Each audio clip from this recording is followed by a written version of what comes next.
you better build off of that one. I think any coach that's taking this job, and I think Coach Mike McCoy's done a really good job here when it comes down to what you've been asking them to do. I think the team has stayed tight. I will say this, too. I think this team stayed tight last year when they end up getting the number 1 overall pick.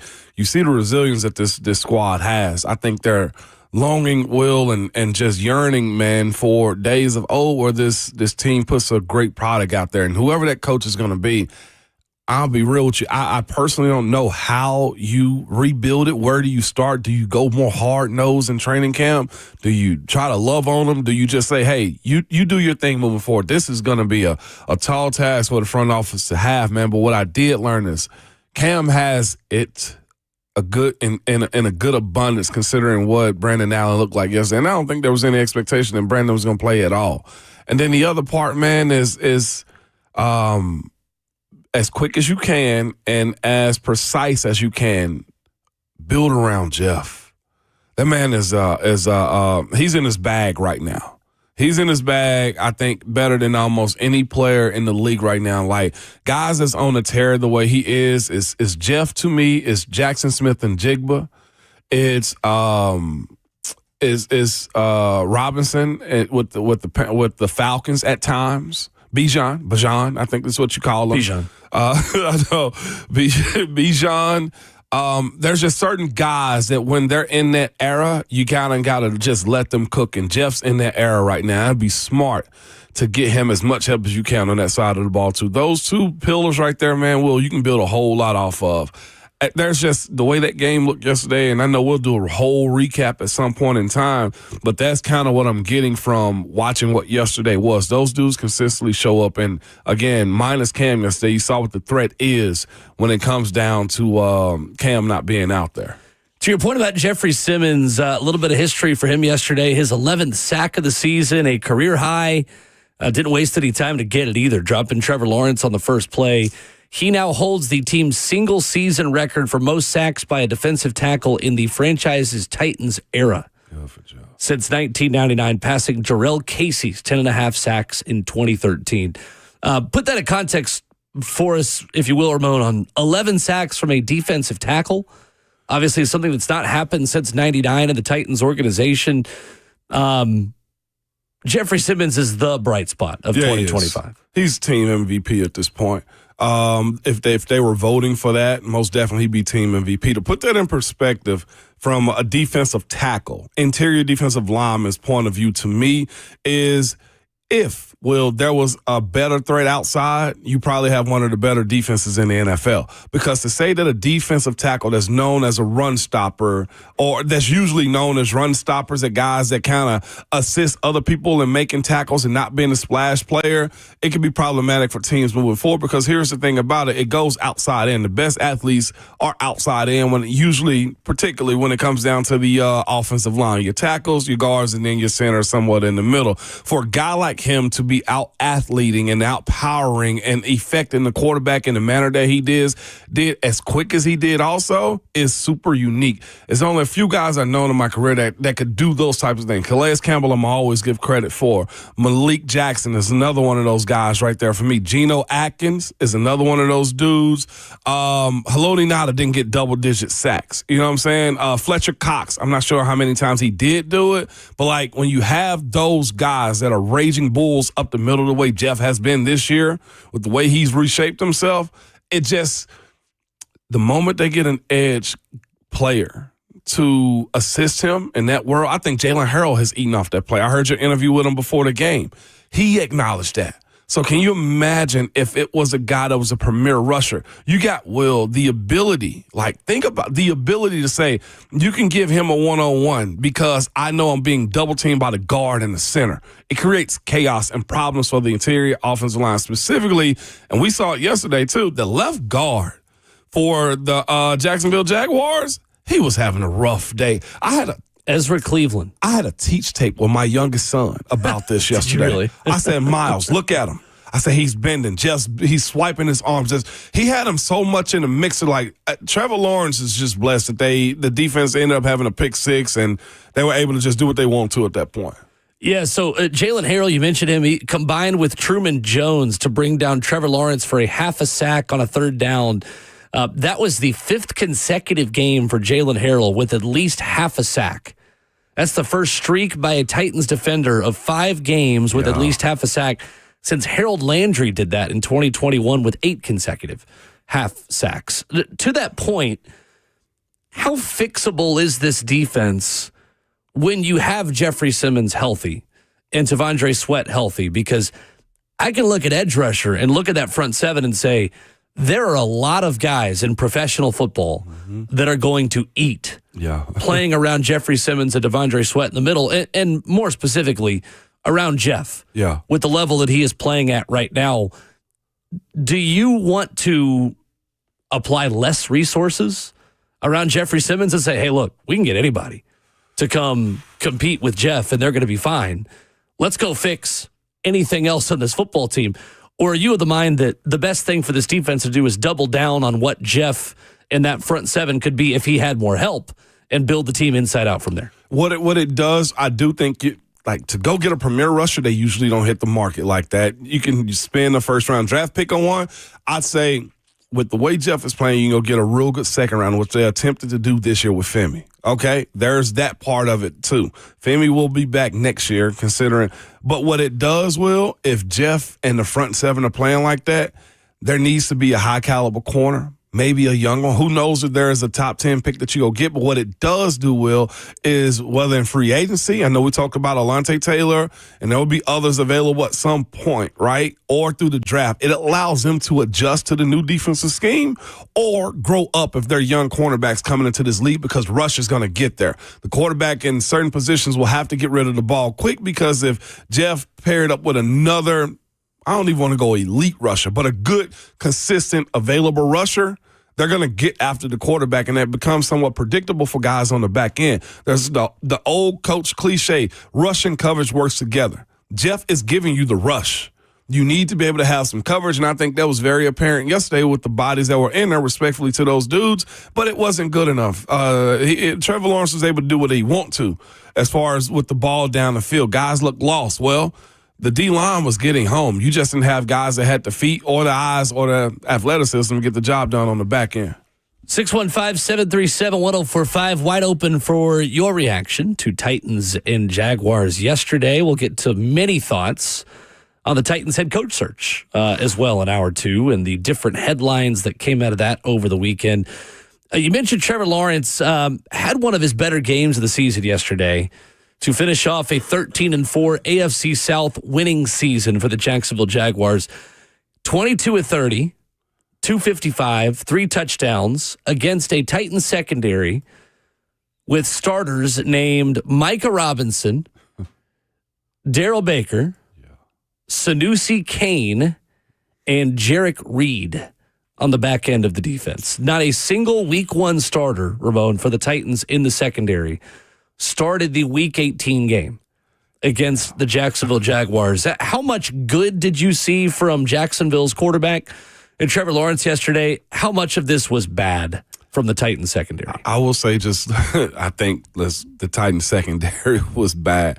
A guy that hadn't had a big time game or had a bigger year, I think he's sophomore slump, Brian Thomas Jr., ended up finding his way a little bit yesterday. I think that speaks volumes about what the Titans secondary looked like in general, but about Trevor Lawrence too. There's been this is his 3rd head coach also. That he's had in his short career so far. Third full-time head coach. Because he's had some interims too. He has. What I would say about what I thought about his performance yesterday, I think you got to look at the entire year for him though too. This is what happens when you pair the right coach up with a quarterback in general too. We spoke about Liam Cohen in this offseason.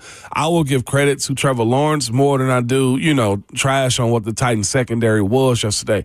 He's kind of answered that call. Of the AFC South quarterbacks, just those guys, I think he's the one that's been most consistent from the beginning of the year to now. Looking at what C.J. Stroud was also, I thought he was a little bit shaky to start the season off, but he's kind of found his way in the second half of the season. But Trevor Lawrence, in my personal opinion, has probably had the most consistent year of a quarterback, and I think that goes to Liam Cohen. even with the bad offensive line that he's had, he's made plays this year. You got an opportunity with non-starters in there yesterday with the Titans secondary to see what Trevor Lawrence can do in those moments. I thought it was really good from him, man. I think the Titans have a need to not only find starters, they have to find depth in the secondary. That's easier said than done. Titans are certainly not the only team wanting to do that this offseason, but it does feel like this team got better at stopping the run despite all of the issues and changes they had on the back end at the safety position. Jags, really good run offense, really kind of held in check again yesterday. And that was another time, again, where Jacksonville was expected to come in and run the ball against you and couldn't. 24 carries for 64 yards, 2.7 yards per carry. Now, you were also a lot more willing to abandon the run when you can throw the way that you did against the Titans secondary yesterday. But even with all of the changing parts and faces and names and numbers in the defense, I think you feel solid about the way the run defense came along over the course of the season. T'Vondre Sweat and Jeffrey Simmons playing together just gives you such a high floor of what your run defense is going to be.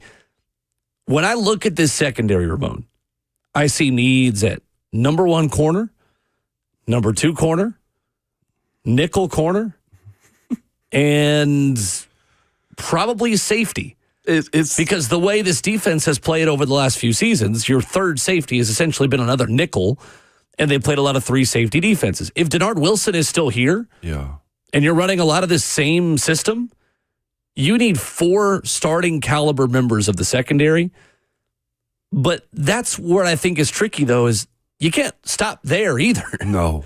Because there haven't been enough young developmental players in your secondary to be able to say, yep, that's a guy I want here moving forward playing important snaps. Marcus Harris would be the exception because I think Marcus Harris as a rookie showed you some good things this season later in the year, in the month of December. Obviously, the injury for him, unfortunate, and you were without him for these last couple of games as well. Aside from Marcus Harris, Ramon, this team needs secondary depth in a really, really, really big way. They've got the number 4 pick in the first round. There will be plenty of time to talk about what they do with that. To me, priority 1 is fixing the secondary. Because when we talk about what's best for Cam Ward and building Cam Ward a team that allows him to be more successful, of course they need receiver. Of course they need to fortify the line. You know what else is good for Cam Ward? What's that? Playing in close games because the secondary can help you get off the field. They get the ball back. And we saw that down the stretch more. And you mentioned this at the trade deadline. Trading Draymond Jones, trading Roger McCreary. Those are also, in a roundabout way, just less directly, moves that impact Cam Ward in this offense. Because look at what Cam Ward did against the Kansas City Chiefs when the score wasn't separated in the first half. While his offense was not off to a good start, the defense held it down. They played complementary football. Now, they're playing Chris Oladokun. But at the same time, they made the plays that were there to be made. Cam Ward then, okay, hey, we can run the ball or throw the ball. These defensive ends, they can't line up so wide because they got to respect our run game because the score isn't so separated that we can still actually run the football. We don't have to abandon the run. Cam Ward had to abandon the run game so many times this season that he didn't have much of a chance. And that's before you even put the players that are there to be put on the field in a position to be successful as well. Yes, I know they got to get receiver. Yes, they probably need more offensive line help. Ramon, for me, priority number 1 of personnel on this football team starts with fixing the Titans secondary. I'm hearing you I'm hearing you speak it slowly without directly saying it. You're saying this is going to be a process. Oh, of course it's going to be a process. Like you're 100%. legitimately saying like what you think may work for you next year and just make you better needs to be something that needs to be sustainable too. It's not as simple as just, go get Cam, Alec Pierce, and draft a receiver. Cam's going to be better. If Cam is playing down 2 scores, I get you, over and over because the secondary can't stop some really good quarterbacks that are all of a sudden in your division, then it doesn't matter who Cam's throwing to. I mean, it does, but like it really minimizes the impact that a guy like Alec Pierce or Carnell Tate could have on Cam Ward because Cam Ward's always going to throw it 50 times a game. We're going to be, you're Cincinnati. I mean, yes. Look at the Cincinnati Bengals and see how they've wasted a really good quarterback. Hey, Hawk, go get the collection plate. And Cam Ward's not Joe Burrow either. Yeah. Where the collection plate at? My guy preaching today because that's the results. Is what I mean. You got one of the same situation. One of the most talented quarterbacks, right? That the NFL has seen coming into the league, and Joe Burrow made it to the Super Bowl in the second year, and they've been chasing that ghost for the last few because one, he can't stay healthy, and two, his defense can't give him the football back. Great point. Like I'm gonna bring up a guy, and I'm not sure if the Titans want to go this route, but will at some point you got to also draft for best available, right? Isn't this a part of it too when it comes down to putting a team in a position to be the best team on the field is having the best athletes too. Now, I'm not sure where he's going to fall, but I think this young man may come out, and it's Caleb Downs. Like, I heard him talking about, I saw a quote that he was speaking about the Tennessee Vols' new cornerbacks coach, Michael Hunter. And they attached a position to Caleb Downs I didn't realize. They're calling him a nickel safety. Mm-hmm. Now, in today's world, Titans play a lot of that too. You see what I'm saying? Under this coaching staff. If his ability to be a cornerback safety hybrid is the way I took that position to be labeled, I think you got to start exploring those types of things to your point. Somebody that can survey the field, get side to side, but also be good deep thirds if you need them to be. It's definitely going to be an option. Like, that's what I'm saying. Like, the option and the conversation around a guy like that you know is a high caliber player, has been that, has played big time ball, and you know has the measurables and attributes that you're looking for. Titans got a young group of guys right now, but at some point you got to start looking at Amani Hooker. Now, I know he's been a stalwart for this team, but at some point you don't want to be chasing that position. Right. Because right now, they're chasing corner, right? They're looking for answers at still chasing tackle, and you're still chasing defensive end, wide receiver. You don't want to have to address immediate needs in the draft. And I'm just throwing that one name out there when it pertains to what the draft conversation could look at. Because here's the thing: picking at one, okay, we'll be having a whole conversation. Trade back. Now you're in a position where you say, who's the best one? I look at a team that correlates to it. New England picking their tackle, 4 from LSU. What's his name? Will Campbell. Like, you look at this and like, you sure you want? Well, he worked out until he got injured. Like, that's what I'm getting at. You go sometimes for the best available person in this draft, and this secondary has a huge question mark, and there should be some available guys at that spot. I don't know enough about Caleb Downs yet as a prospect to have a really strong opinion on that option either way. Right. Like I said earlier, we'll have a lot of time to do that, but it's a good option. And you're going to have good options with the 4th overall pick. It is crazy that Amari DiMercato not carrying the football into the end zone for the Arizona Cardinals against the Titans is the difference between the Titans having the number 4 pick today and the number 1 overall pick again today. How did I miss that? What happened on this play? The Cardinals game.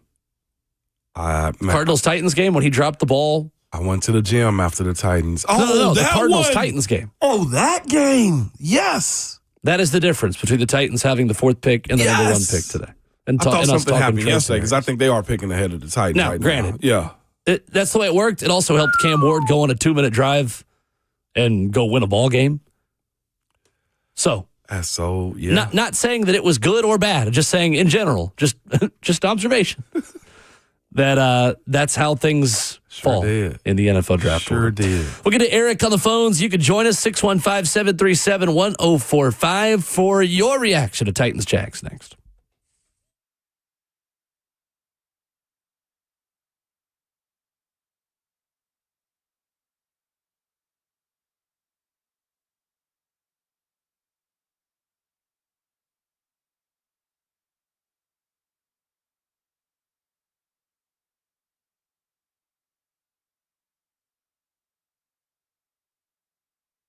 It's Ramon Foster for Hiller Plumbing, Heating, Cooling, and Electrical. Good people, it's the new year, man, and nobody wants to deal with a plumbing, HVAC, or any electrical emergency.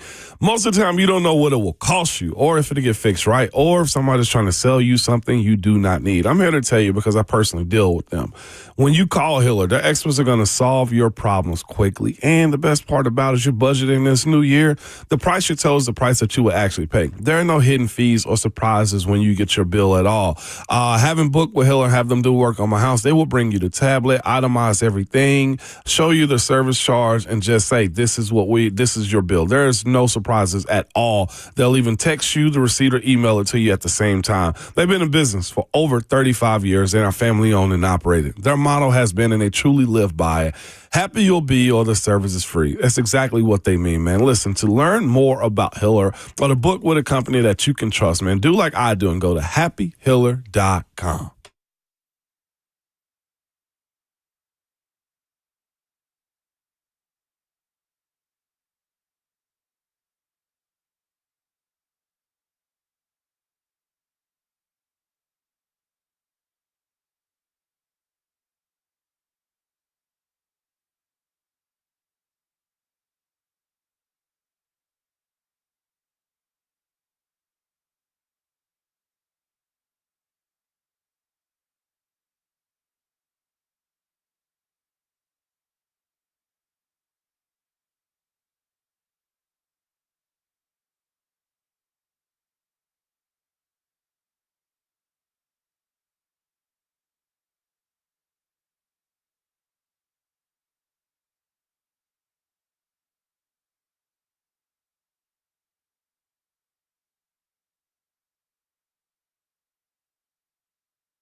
Ramona will wrap it up our number one on show number one of the week and the new year. Hope it was a restful and relaxing weekend.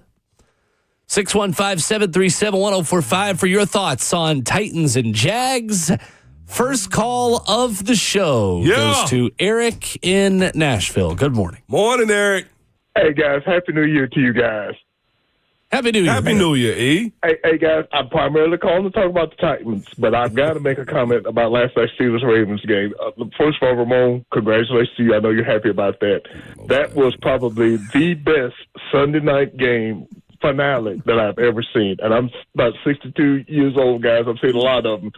And I tell you what, guys, a lot of people were complaining that was a Sunday night game. I heard that on social media and a lot of call-in shows because they won the San Francisco-Seattle game. I wonder how they're feeling now. The NFL doesn't always get it right, but they did last night. Well, guys, as far as the Titans go, guys, hated that Cam Ward got hurt. But I'll tell you what, it's a good thing he didn't get hurt early in the season with as many sacks he took. Guys, he could have got hurt a lot earlier because with the whole backup quarterback situation with Brandon Allen, 17 of 30 passes, I heard that was the first time in NFL history a guy threw that many passes and didn't have 100 yards passing. So that's definitely a concern yesterday. And also we had Corey Levin go down. But with the interest in the secondary, it's kind of like, what did you expect? So I'm kind of not surprised. I hate that for the team that the season ended the way it did, but I'm still real proud of the effort they gave. And guys, one other quick thing, guys, and I'll get off. And I know you're going to get into this about, I guess it was last week where Amy Armstrong said she sent an open letter to the fans about the football team and Brinker and Borgans and all that stuff. Hopefully it will get better next year. I'm trying to be optimistic. And guys, next year's the last year, of course, in the Nissan Stadium. Guys, I still have not made up my mind whether or not to continue to do season tickets. I've been doing it for 25 years. I've enjoyed it. I've had a lot of people who've reached out to me and said, Eric, if you don't do it, I'll still invite you to games, from people in my section to other people I still have close relationships with. So it's tough for me because I know I'm about to make a decision probably by the time training camps start, but we'll see what happens. But guys, I hate that the season's over because, as always, when the season ends, it kind of feels weird when football season ends. You have to go through months of the withdrawal and everything. But, guys, as always, pleasure to talk to you. Tighten up. Looking forward to next year, and we'll talk to you again soon. Thank you, Eric. Appreciate the call. Right in the fields, E. Wouldn't feel right if there was a new Nissan right Stadium in the without Eric fields, in man.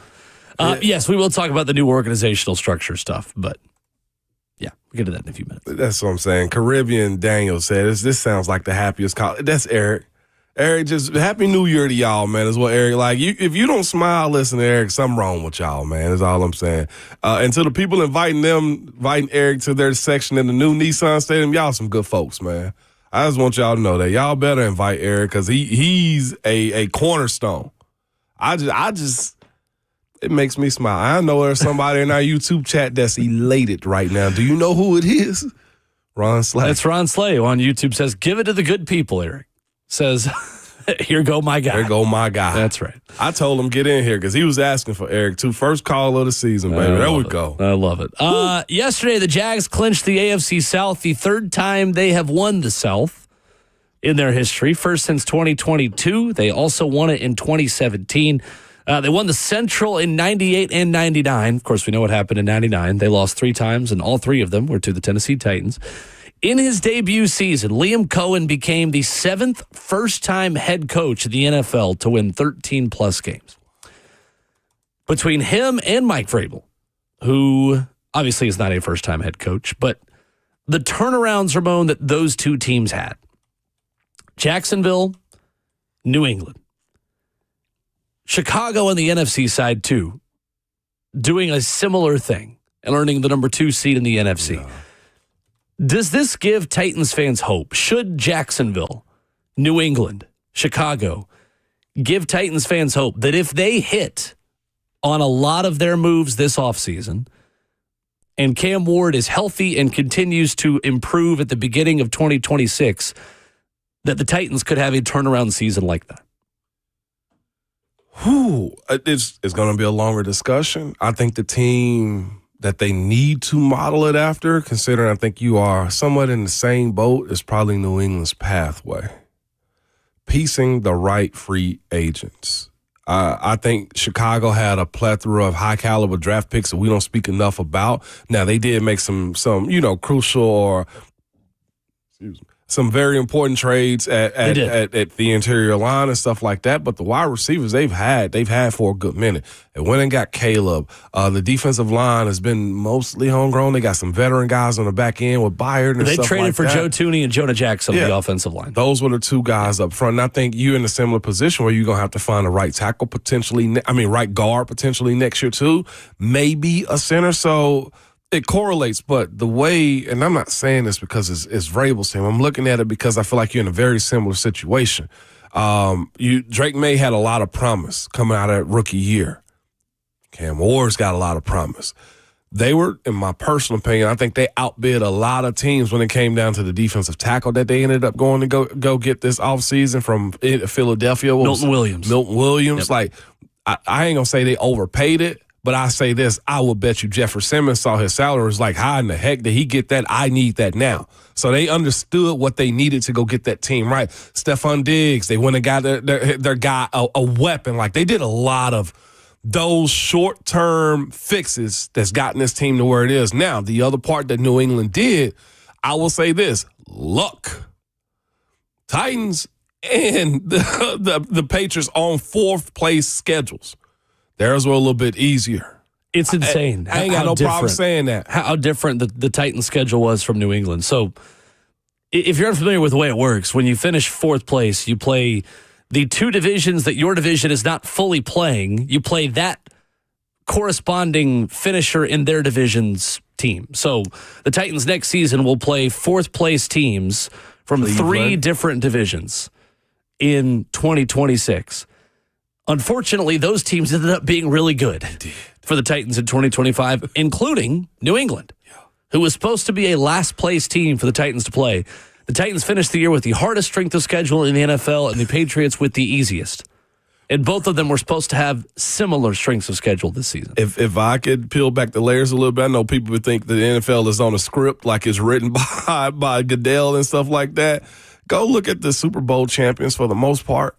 Their schedules aren't that hard in years past. There's a good bit of luck that goes down into your good fortune, too. And I think a team like New England got hot at the right time. What I'm getting at is this, though, when you're looking at what the Titans, like you said, hope could be next year. Hit on the head coach. I think the coach has to look and be and feel like the culture that you want. I think when you look at what Ben Johnson is to Chicago, he is that. Liam Cohen, for as weird and as quirky as we thought he was, remember we said this when they signed him, it's got to work. When he comes up there and go, Duval. Yeah, anyone who sounds that weird talking into a microphone has got to be some kind of secret genius. Think about it. Hadn't worked for me. I'm pretty weird talking into microphones, and I'm not a secret genius in football. But it worked for Liam Cohen. Think about it. Like, look at the coaches that's been, and maybe it's because it's worked. Vrabel was New England, and it worked out too, right? We're looking at Dave Canales, who's won the NFC South. Like, he, to me, is a cerebral coach that pairs up right with Bryce Young. Now, I know they needed a lot of help to get that one in, but it's got to pair up for what you want your team to look like too moving forward is the way I say that. And I think you go more of the Patriots route. You strategically find what's going to work for you. 1 or 2 year deals with veterans that's going to get you jump started into winning. Yeah, I think if you knock it out of the park this offseason, there are enough examples to say that with a young quarterback, the right head coach hire, and good free agent moves, the Tennessee Titans can be relevant again in 2026. Can I say, I don't think you got to knock it out of the park. But even that, I don't think that's asking a lot. I personally don't think that's asking a lot, Will. 615-737-1045. We'll talk more about that as hour 2 begins. Next, the Titans changed their organizational structure over the weekend. We'll tell you what that means and what they did coming up next.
7:01, good morning, live from the Circus Sports at the Mint Kentucky Downs studio. I'm Justin Hawkins. The Titans fall 41-7 to the Jaguars in the season finale. In the season, 3-14 for the second straight year. The things started well for the Titans on their first drive as they drove down on the first possession, finishing with a Cam Ward 7-yard touchdown run, going up 7-0. But Cam suffered a shoulder injury on that play and did not return. The Jags then scored 41 straight and went on to claim their first AFC South title since 2022. A few reports on Cam's injury yesterday are a grade 3 AC joint sprain. He will go under more tests today. And now, with the season being over, the NFL draft order starting to take shape for the Titans. They will have the 4th overall draft pick coming up this April. In other NFL news, Sunday Night Football last night, as typical AFC North drama unfolded, the Steelers claimed the final spot in the playoffs as they beat the Ravens 26-24 and win the AFC North. Tyler Loop missed a 44-yard field goal for the Ravens as time expired to seal the win for the Steelers. Also, Black Monday already underway for the Falcons as they fired head coach Raheem Morris and general manager Terry Fontenot yesterday after finishing the season 8-9. Morris coached 2 seasons in Atlanta, both going 8-9, and for Fontenot, he's been in Atlanta since 2021. All 5 were losing seasons. For all your foundation repair and waterproofing needs, you got to go to USSTN.com. Breaking news at once, new home for the Titans and Vols. This is 104.5 The Zone.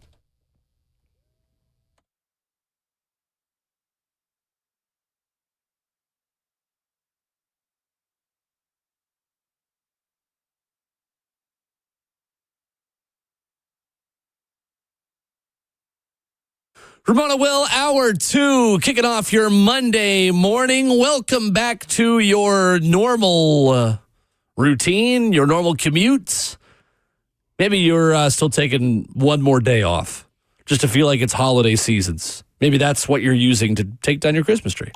However you decided to get here, whether it's on a normal work commute, whether you got us on your tablet, smart device, the 104.5 The Zone TV. We are very glad you made us a part of your Monday morning. 615-737-1045 is our number. He's Ramon Foster. I'm Will Bowling. Justin Hawkins, our producer. So the Titans made an announcement and wrote an open letter from Amy Adams-Strunk to the fan base over the weekend. Tom Pelissero and Ian Rappaport hit publish on an article about it the second it went live. And a number of national NFL people had this. President of Football Operations Chad Brinker and GM Mike Borgonzi will now both report to Titans controlling owner Amy Adams-Strunk.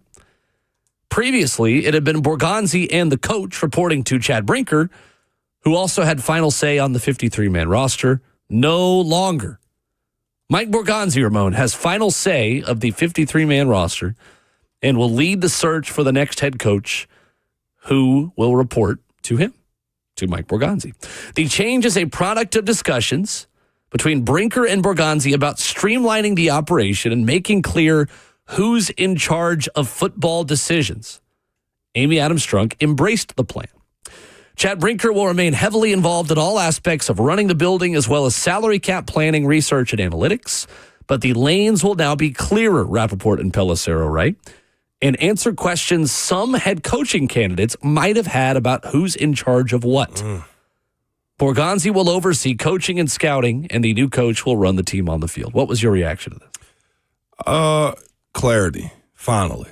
When you have the way it was somewhat set up and structured with Rand and Chad and A-Rob and, the way that was kind of set up was, I don't want to call it confusing, but it's just like, well, who's boss? Who's reporting to who? Who's got the last say? So I think when you have it clean like this, you can streamline the information. When it's clean like this, you know what the goals are. And I will even add this part of it too. It's the same way across the league where you know where and how, I'll be quite honest with you, to point the finger if it goes good or bad. Chicago's GM polls get a lot of the credit, right? Time and time again, we've seen the Baltimore Ravens give a lot of credit to their GM. Like, we know these guys. And what I'm getting at is this. When it's good, that is.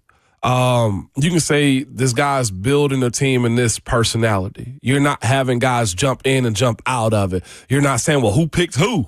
You're not asking those questions from a fan's perspective. It's the same way the Atlanta Falcons are okay now with moving on from their head coach because allegedly he picked the head coach, and not just that, Terry Fontenot picked the players. Right now, it's looking like Michael Penix Jr. isn't working out. Right now, it looks like Kirk Cousins signing may not be good. Right now, it's looking like who are the players that are actually going to contribute to it? Was it actually worth giving up that other second round to go get James Pierce Jr.? Like, you can answer those questions directly now and can also remove yourself from those type of dudes when it goes bad. Now, again, when it comes down to picking the right players and building a team up, one voice, one goal, one role is the way I kind of see this type of stuff going right here for the Titans and Borgonzi. I'm speaking just on the player side of it, the team side, because I think, to me, having somebody designated to handle the on-field product, finally you can feel like you can exhale. And I think a good bit of this fan base, and there's a whole lot to prove. He's still unproven here in Nashville, Tennessee, but a lot of the fan base somewhat believe more in what Mike Borgonzi is going to do, considering if he did have a huge say-so on what happened in Kansas City, and you believe in that. And that to where that H that we always speak about, hope, Borgonzi gives you that kind of moving forward. Amy Adams Strunk's open letter to Titans fans on Friday reads this. After working together for the past year, they believe, talking about Borgonzi and Brinker, and I agree, there is a long-term benefit to clarifying and honing the focus areas of our football leadership. For that reason, we're returning to a front office that feels more straightforward to them and me. Going forward, Mike will serve as general manager in the most traditional sense, pick and support the players, oversee the coaching staff, while Chad will continue to lead everything else about the football team. Both report to me, Amy Adams Strunk says, and their collective goal is to return the football team to the championship caliber you deserve. Ramon, do you feel like with the moves that were made this past offseason and the draft class that was put together, that Mike Borgonzi earned this step up? Is this more about clarity and making the job more attractive? What do you think ultimately led to this decision being made by Amy Adams Strunk? I think clarity. For me, it just, from an outsider's perspective, and I know I'm not fully outside, but I guess the way it looks, and I've had people outside of this city about the Titans, like, there's always a question, what are they doing down there? Like, that's the questions that I get. This right here kind of sums that up for you. This is how we're doing it. We're moving forward like any other competent NFL organization is too. That's what it does for me, is it builds clarity. Will, like I said, when it comes down to the on-field product, Mike Borgonzi still has to prove himself. You know, when it comes down to the coaching search, hopefully he's vetting people. I'm talking about intensely also, to where the way he wants to put players on the field, the guys that he wants to be able to go shopping for, he having that role now gives him more of a say-so into what type of coach that he hires to. To me, it's about the streamlining of it, whether it works or not, right? Because there is that side of it too. A lot of teams put themselves in these type of positions where they believe they got their GM for the future and this is going to work and this head coach, blase. But what it does for you is it streamlines the plan. Like, one thing you don't want is 5 different messages, or in this case, 2 or 3 different messages. That, to me, I think, solidifies a lot. And the other side, too, as far as it being Borgonzi when it comes down to the on-field decisions and head coaching decisions, too. To your point about what he's done in his last year with, you know, how they go about making these draft picks and the guys they put on the field, and the hope for these first-year guys that they have, is you feel like with giving him this responsibility, that guy knows ball. I'm not sure how extensive Chad Brinker's, background is when it comes to picking the players. How big of a role he served in Green Bay, I don't know. But what we do know about Mike Borgonzi is Mike Borgonzi was hand in the pile, war room, scouting, finding guys, from what the reports have said in Kansas City. They have similar backgrounds. They do, but very you believe backgrounds. in, most definitely, his ability from where he comes from, what he's done more directly than what Chad has done as of late. And if this class does belong to him, this last one, why not? I believe in the draft class that Mike Borgonzi just put together. I do. Yep. You got to stack those. You have to keep doing it. I think there is optimism in the vision that Mike Borgonzi has both shown in the draft class he's put together, and in the vision that he articulated the last time we heard from him. Mike Borgonzi crushed it. And you know the other The thing, last time he spoke with the I want media. to cut you off, though, too. Go ahead. Mike, beautifully, he talks well with you. He don't give a lot. Like, he leaves questions about what he's going to do, and I think is that part of it, too. Like, hearing him talk, it's – and talking is just it. It's a skill in itself. But, like, you have a feeling like the adults are in the room. Like, is that fair to say without disrespecting anybody else? Like, you could be too friendly to media. You can also be too brash with media sometimes, too, or just telling your plans or just speaking too much. I feel like the way, to your point, the way Borgonzi operates at times, that is more like, okay, he ain't give me too much, so we'll wait and see. And I think there's a component of that has to be inside of front offices when you're looking at your team, too. His press conference, November 5th, is still the best press conference I think somebody has had from the Titans front office this season. Or maybe even the last 2 or 3 seasons. Yeah. That's what I mean. Mike Borgonzi. That's what I mean. And he's going to have another one tomorrow, which is going to be interesting. I think there is reason to buy in. We've been looking for reasons to buy in and reasons for long-term hope. I think a lot of that. Yeah. A lot of that this season has stemmed from Mike Borgonzi. I also think you are looking at a really smart move to kind of take a lesson from Jacksonville, Ramon. What happened last year with Jacksonville's coaching search?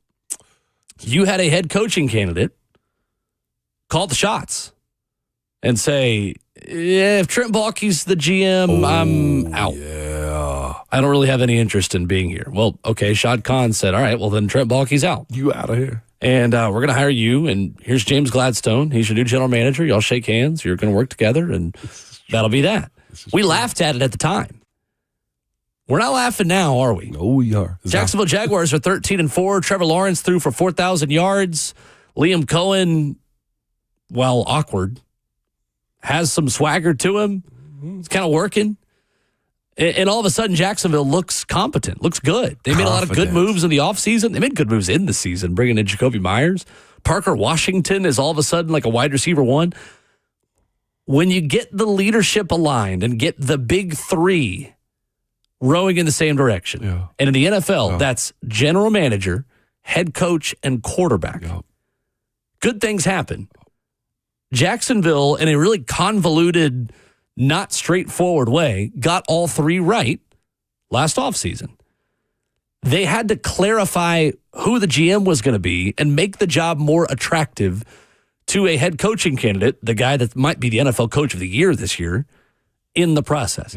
I think the Titans took a preemptive measure to do that on the front end, to say, let's make sure that this job is as attractive as it possibly can be.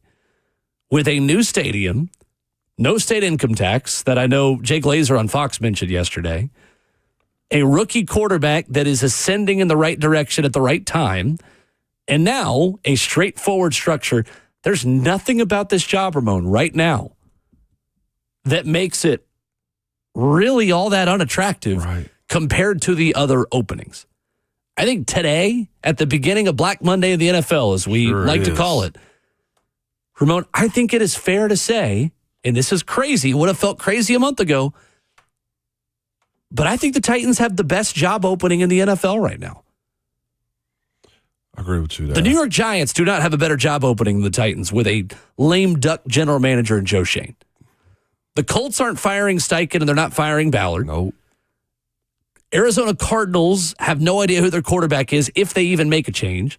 The Cleveland Browns are the Cleveland Browns. And it does feel like Kevin Stefanski is going to be out there today. The Atlanta Falcons have a major question mark at quarterback, and they don't have a first-round pick.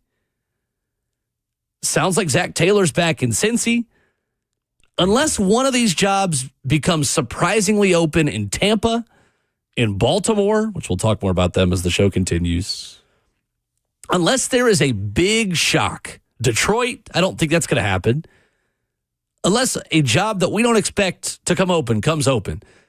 Ramon Foster, I think the Titans have the Washington. most attractive head coaching position open in the 2026 offseason. We'll talk more about that as we come back. 615-737-1045. Do you agree? Is this the best job open in the NFL right now? 615-737-1045. Plus names to know in the NFL process for the Titans to find their next head coach coming up next.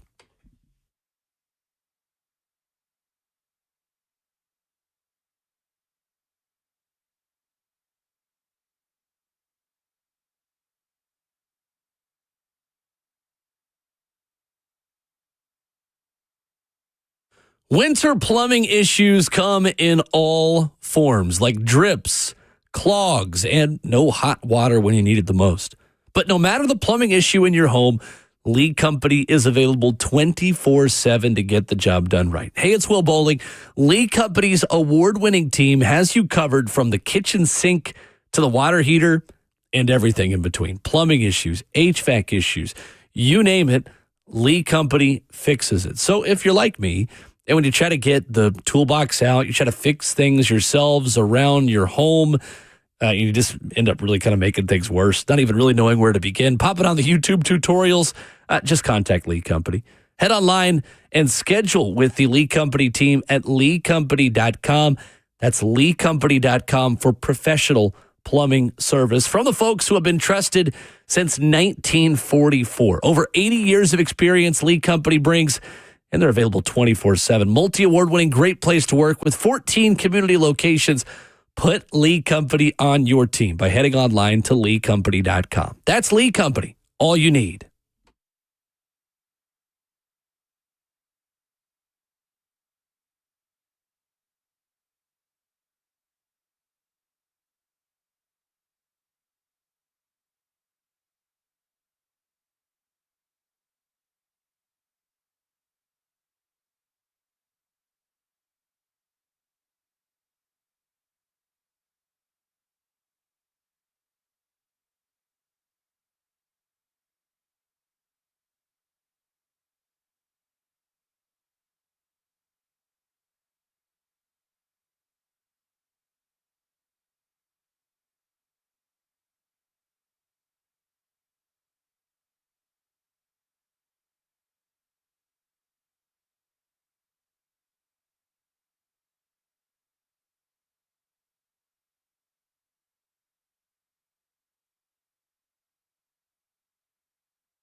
Ramon and Will at 104.5 The Zone. Hour number 2 rolls on.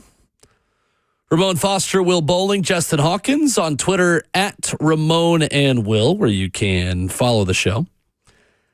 So names are starting to emerge, Ramon, in the Titans head coaching search, and the process will begin this week.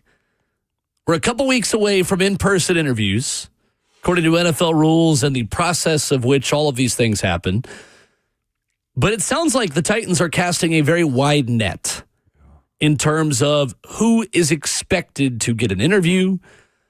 A dozen names have been thrown out there. The word dozen has also been thrown out there in the amount of interviews the Titans will have on the front end of this thing. So NFL.com, in their article about the Titans organizational restructure, have 6 names from Ian Rappaport and Tom Pelissero. Right. Former NFL head coaches Mike McCarthy and Matt Nagy. Nagy is currently the Chiefs offensive coordinator. McCarthy, who is the former Packers and Cowboys head coach, Super Bowl winner as well, with Green Bay. They say those two are expected to be among the Titans candidates when interviews begin this week. They said next week. That was obviously written last weekend. But the team will take a deliberate approach to finding its next leader. Other names likely to receive interview requests from Tennessee include Packers defensive coordinator Jeff Hafley, Chargers defensive coordinator Jesse Minter, former Jets head coach and current 49ers defensive coordinator Robert Saleh, and Rams defensive coordinator Chris Shula, among others. This kind of feels like the A-list of initial names. Who stands out? Who makes sense? Any surprises? What do you take away from the first blurb we got over the weekend from Pelissero and Rappaport? Man, you almost got to sit back and look at it and breathe a little bit. When you look at this group and how you evaluate them too, there are some retreads on this one. 3 of them, as I can tell right now, are Robert Saleh in this conversation. Mike McCarthy, which my good friend Jeremy Fowler said coaches usually get a third lap. And then you also got Matt Nagy also. Just so to clarify your point, we had Jeremy Fowler on the show when the Titans fired Brian Callahan, and Jeremy Fowler told us that name makes sense, but coaches usually don't get third chances at being head coaches in the NFL, when we asked him personally one-on-one about Mike McCarthy. Yeah. So it's that part to me. It's the retreads on that one. And then, of course, the other guys are all defensive coordinators or defensive coaches also. I think there's good balance, to be quite honest with you, Will. I don't know what direction they should go in. Like I said, looking at, I love to hear from our listeners on how they feel about this short list, and there's going to be a longer list, I'm sure, that comes up too. But my point in saying I don't know is because I feel like I would understand what Mike Berganzi would pick, and I feel like I would understand what this fan base wants. Like I got friends that are very strong Titans fans. There's a lot of Titans fans that follow me on social media too. A lot of them don't like Matt Nagy. They just don't. Why do you think that is? Well, if we can be honest, we can pull. Well, this is the offseason now. We can peel back the layers now at this point. The way it looked in Chicago, that's that part. Yeah, he got a lot out of Mr. Trubisky. He's probably a field goal away from probably coaching there 2, 3, 4, 5 more years. Those type of losses can hurt you. It's almost just like a quarterback that got the yips or a pitcher, right, that can't hit the backside of a barn. Like, certain things mess you up and messes up the flow of your team and stuff like that. I'm not excuse making for him, but a lot of people will tell you they won in spite of him, despite him. In a lot of ways, too, like the good things that happened with Chicago under Matt Nagy, unfortunately, were good things on defense. Yeah, yes. Despite the fact that they went 12-4 with Mitch Trubisky in his first season and he was NFL Coach of the Year, it was a good defense that carried the Matt Nagy era to the wins that they did have. Yes, sir. And that's not a commentary. That's just the fact of what happened, right? Yep. I also think, Ramon, too, that when you fail like that in a national market, bro, the losses are a bit more publicized and the stench of losing smells a little bit louder. You know who's another one that's just like that? Rex Ryan. The way he lost with the Jets, right? The way, to your point, the national media just ran the bus over and backed it up again on him, right? I think Rex Ryan is potentially a good coach still. You know what I'm saying? Well, I'll say this. He's a guy that probably would have got a longer extension as far as like his career goes. How successful he's been, I don't know. But my point of it is, to your point about the big market, when he crashed and burned there was no crawling back. And I think Nagy's in that same boat. Albeit Nagy is younger. He's not that old also. Right. But here's the other part, too, about Nagy that could make people feel good and fuzzy about him and also run you down in the wrong way, too, is this part for me is, yes, he was a part of the Kansas City Chiefs World Championship in 2023. But a lot of that run was, okay, how much of it was Andy? We do this all the time with people that got underlings, right? Head coach Andy Reid, yeah. And head coach Andy Reid. That defense was also very monstrous that year. Now, let's go to last year in 2024. You also look at the way they won, and they won big in 2024 also. A lot of those was one-score games.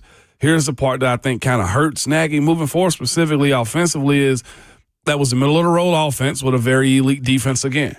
And those issues came to the forefront this year also with Patrick Mahomes before the injury. That offense was only averaging about 19, 20 points a game. Now, is that everything? No, but that's also his calling card. He's the play caller for that team. My point of it all is this. If he's calling plays, it's sketchy. If he's managing the team, okay, you say to yourself, we'll give it a look. Is he a better manager of men and people in a team than he is a play caller? Possibly. He's come out and kind of said those things in the article we looked at last week. Who was that, by Barnwell? No, this was Dan Pompei. Dan Pompei. There's a long read article that speaks about his learning on the job. Now, if he's just a manager of men, Mike Tomlin, Coach Tomlin is a manager of men, he puts his handprints on stuff. He puts himself in positions to actually make decisions, be smart on challenging plays, and getting the morale of the team up. The point of it for me on Nagy is that part. Are you the manager of the team, or are you the facilitator of all things on the field too? Because that part's been middle of the road almost. And for a guy like Cam, I don't know if he wants to go with that. Yeah. Personally. Matt Nagy spent the last 3 seasons as offensive coordinator in Kansas City, 34 and 31 in 4 years in Chicago. He was the offensive coordinator for 1 year there in 2017 before he earned that head coaching position in Chicago in 2018. He is available to talk now. Obvious connection to Mike Borgonzi, who was with the Titans or with the Chiefs organization with him for quite a while, from 2022 to 24 and also 2013 to 2017 when Nagy was in Kansas City. Then there is Mike McCarthy. 288 and 174 in 18 seasons as a head coach. I think people look too harshly, Ramon, on his tenure in Dallas. Personally. I mean, it's Dallas. That's Dallas. 84 and 49 in Dallas. He went 12 and 5 3 times.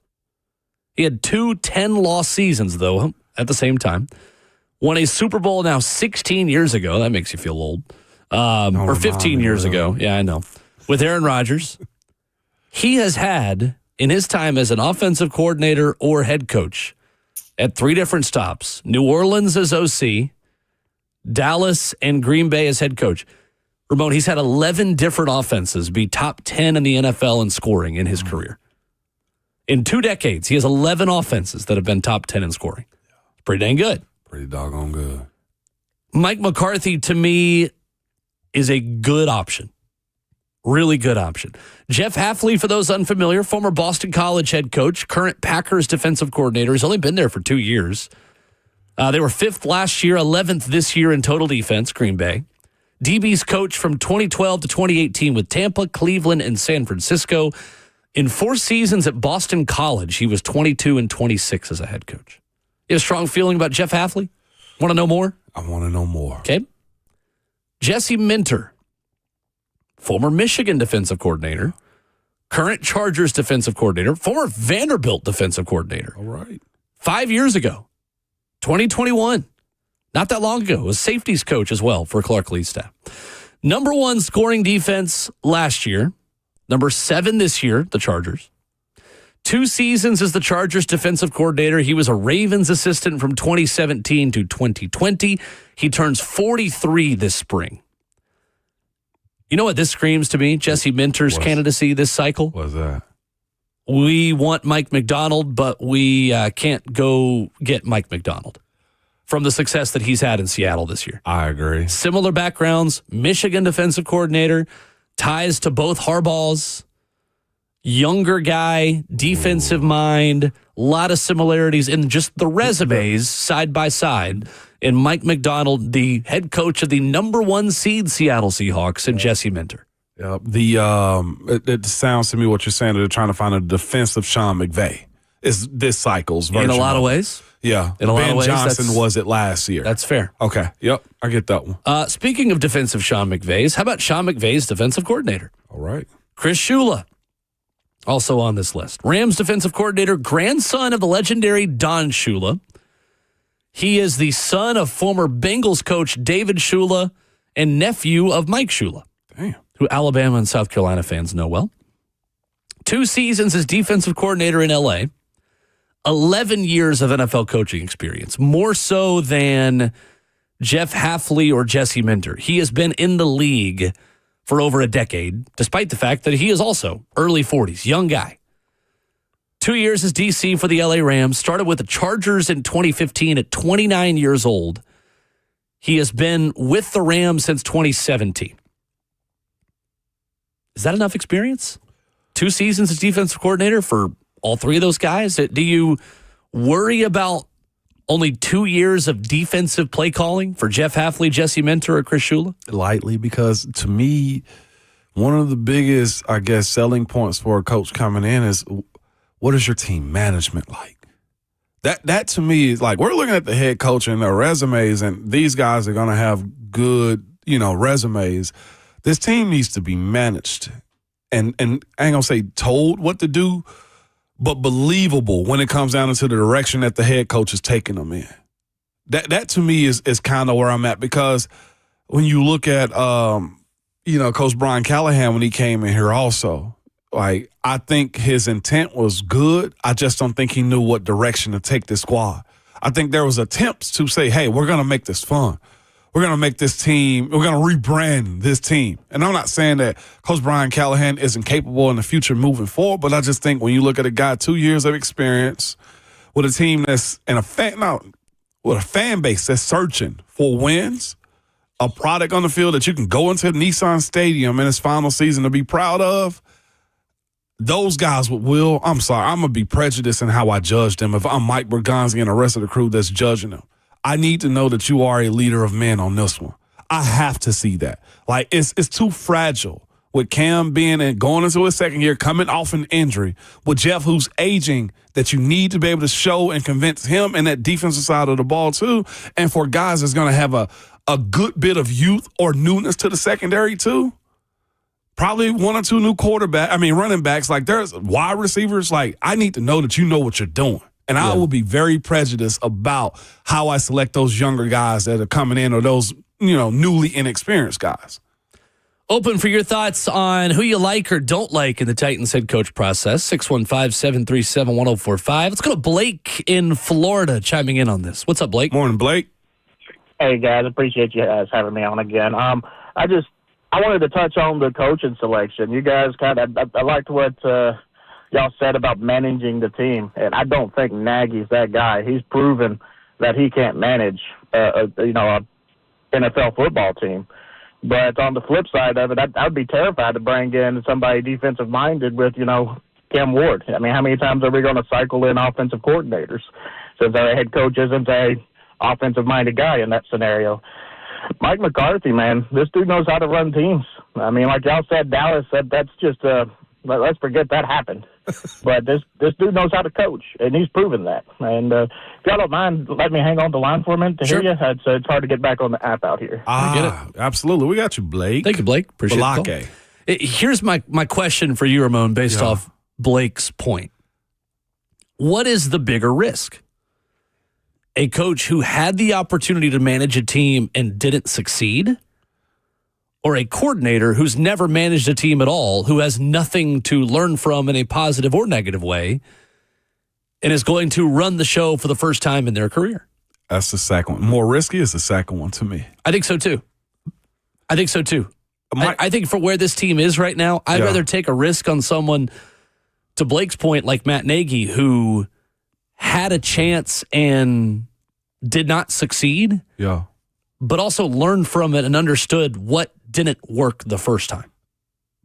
To be quite honest with you, Blake made a good point to me though too, as far as like I don't think it matters necessarily in the end when it comes down to offensive or defensive head coach. I don't think so either. If you do, to your point about risk in this one, if you do go defense and it's a younger guy, 2-year play caller, never managed the entire team, got good, mentorship under certain coaches, that's fine. The question and issues that I have with that moving forward though too, with these been younger guys, and I know it's such a fraternity of coaches, is the point that Blake brought up about Cam, is if it's a defensive head coach, how big of a reach do you have as far as your offensive coordinators?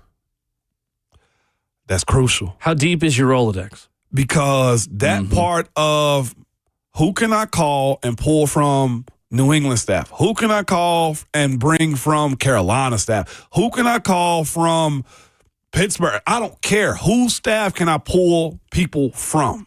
That Rolodex of being able to communicate and build a staff, I think does play a part, because I think what Coach Brian Callahan brought in a good staff, but think about some of the mistakes he made as special teams coordinator, right? I mean, I'm not sure what Nick Holtz is as his OC.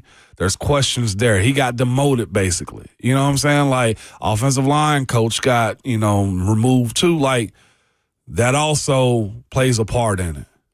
615-737-1045, open for your feedback on who you like, who you don't like, the kind of coach that you want as we go through some of these names. There is another name we haven't yet discussed, who Albert Breer at SI.com says the Titans will have interest if they become available. We'll talk about who that is coming up next.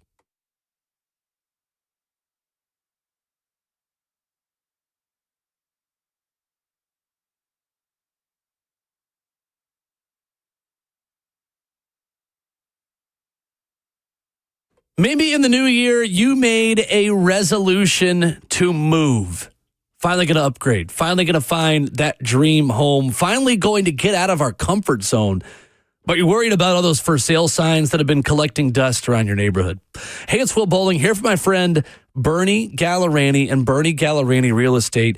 Go with peace of mind. Go with the guarantee that Bernie offers you. He guarantees to sell your home in 30 days or less, or he'll buy it. There's no risk to you. Bernie will let you out of the contract at any time because he's the real estate agent who has the 30-day guarantee to sell your home. I'm telling you guys, this process works. Head to BernieGallerani.com. Find out what you could get. Go to the home value estimator right up there on the homepage. Click on how much is your home really worth. Start the process. You'll be amazed to find out what your home really is worth. And in this market, you want to go with the proven experience. Don't rely on that national agent that doesn't know you, your neighborhood, or even care about your goals. Bernie knows this area. He knows Middle Tennessee. He's got a 615 area code, and he's given out his personal cell phone number just to prove it. 615-428-2644. Just give him a call. 615-428-2644. Let the 30-day guarantee work for you. Check him out online at BernieGallerani.com. That's Bernie Gallerani Real Estate at BernieGallerani.com.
Ramona will wrap it up hour 2 this morning.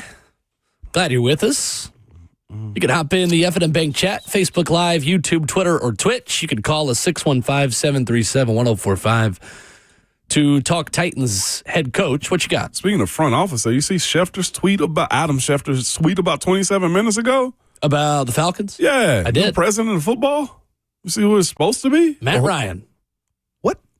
Mm-hmm. So he's got to come out the booth. Because when you have an opportunity to take someone from the CBS desk and make them the president of your football, you just got to take it, right? Yeah, you do.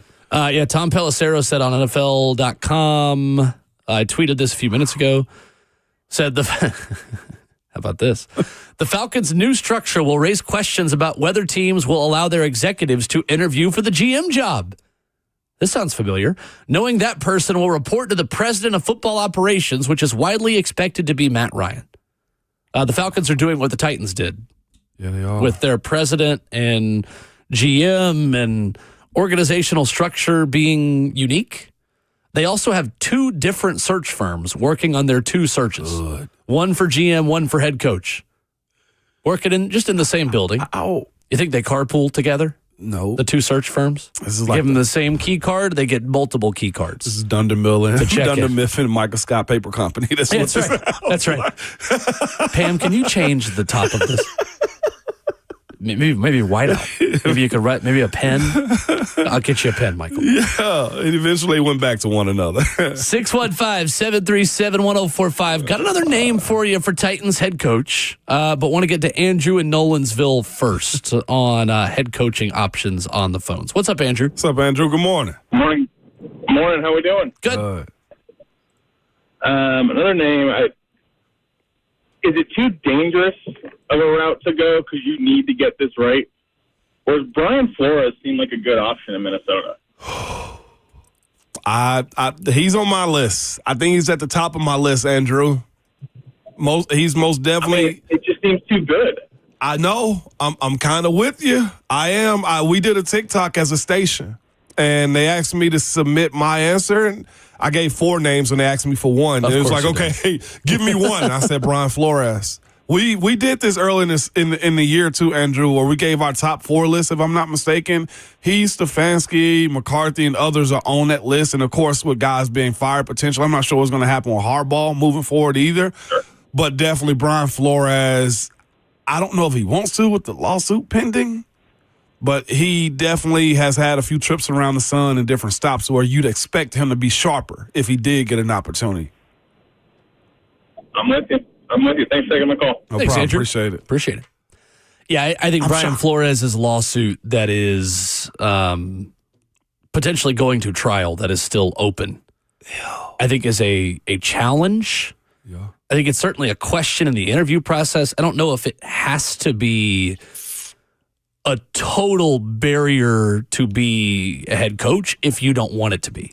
How does he stay? How is he employed by an NFL organization if this is still the case? Is it, well, you can be a coordinator, you can't be a head coach? And I'm asking this for any coach in this position. Right. You know? Right. I'm confused, just as Andrew is, I guess. For those unfamiliar as well, in February 2022, Brian Flores sued the NFL and several teams, saying the league was, quote, rife with racism, particularly in its hiring and promotion of black coaches. Other coaches later joined the lawsuit as plaintiffs. The most recent update on that was from August, where it was reported that the NFL can be put on trial over civil claims that Brian Flores and other black coaches face discrimination. A federal appeals court ruled that, saying it is allowed to go to trial. That case, which is ongoing at this point. So, You know who's winning? Lawyers. yeah, lawyers always winning. You know how much in sports. paperwork has been filed because my of gosh. this? Yeah, billable Okay. hours, always undefeated. Always undefeated. What about Kevin Stefanski? You just mentioned him. And Albert Breer at SI.com, who also wrote his own piece about the Titans organizational change and the structure, being modified and all these things, wrote the same things, really, as Pelissero and Rappaport in just some different words and gave a little bit of different info, saying, as for the coaching search, the Titans are expected to cast a relatively wide net and bring in former head coaches like Matt Nagy, Robert Saleh. He added Vance Joseph to the list and didn't have Mike McCarthy on his. and said, as well as other promising young assistants like Packers DC Jeff Hafley, Rams DC Chris Shula, the team also took a hard look at Notre Dame coach Marcus Freeman, who agreed to an extension to stay in South Bend earlier in the week. That's a bit interesting. He added, Giants and Titans would have interest in Kevin Stefanski if he's available. Do you think he becomes available today? Do you think Cleveland is making the move to get rid of Kevin Stefanski, our AFC North expert, Ramon Foster? Yes, 100%. That's crazy to me. I think that's done. I think watching the way the quarterbacks and just this whole season unfolded, I think he becomes available. Does Kevin Stefanski immediately jump into your top 3 options? I'm going back to my notes.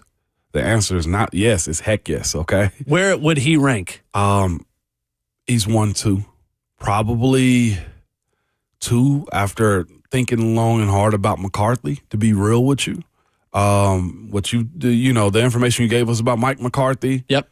And how, he's managed and where he was. Like, their pathways are somewhat similar, almost Mike McCarthy and Stefanski. What I would say about Stefanski is he's coming from Cleveland Browns organization. I say this with respect, though, too, but that's a lot to manage. You got a quarterback they still can't cut. That you've got the worst trade in NFL history working against you. Bro. That's a lot. The worst trade in NFL history. Removing, real quick though, too, the 2 times Coach of the Year, because I think that storyline, to be quite honest with you, it's like comeback player of the year, to be real with you, to me.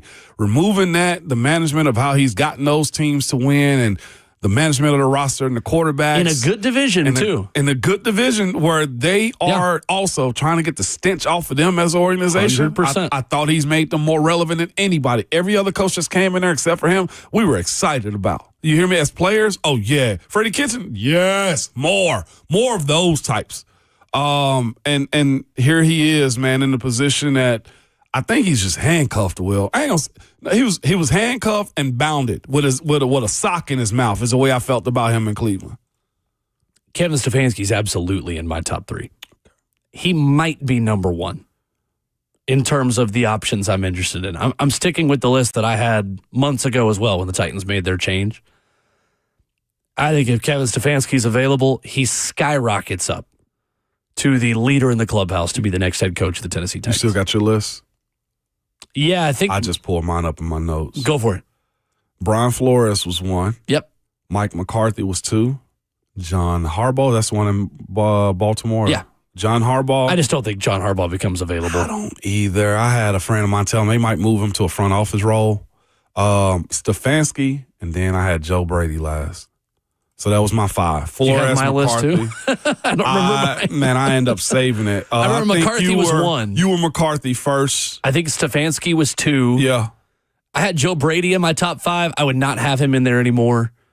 Learning more about him. I had Cliff Kingsbury in my top 5. Yes. I don't think I would stick with that anymore either. I don't remember who my other name was in my top 5. We'll do other top 5 tomorrow. We'll update it. I might remove somebody. I do. We'll see what Cliff does.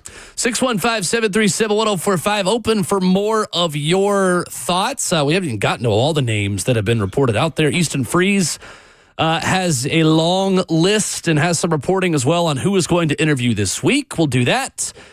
Plus, we'll talk more about Cam Ward's injury, what we know so far about what happened to Cam Ward yesterday in Jacksonville as Hour 3 begins after this.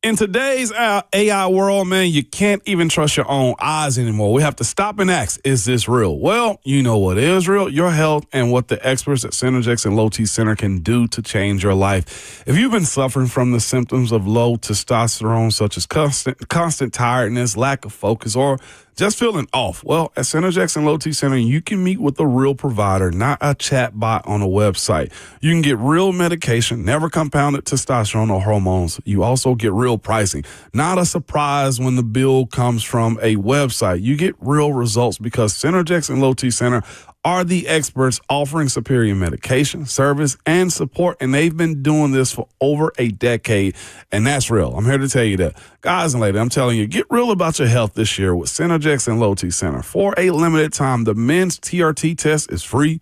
Women's hormone test, normally $299, is now $99, and the weight loss consultation is also free. You can walk in or listen to me, book your appointment at getmyhealthfix.com. Again, the website is getmyhealthfix.com, and make sure you tell them that Ramon sent you.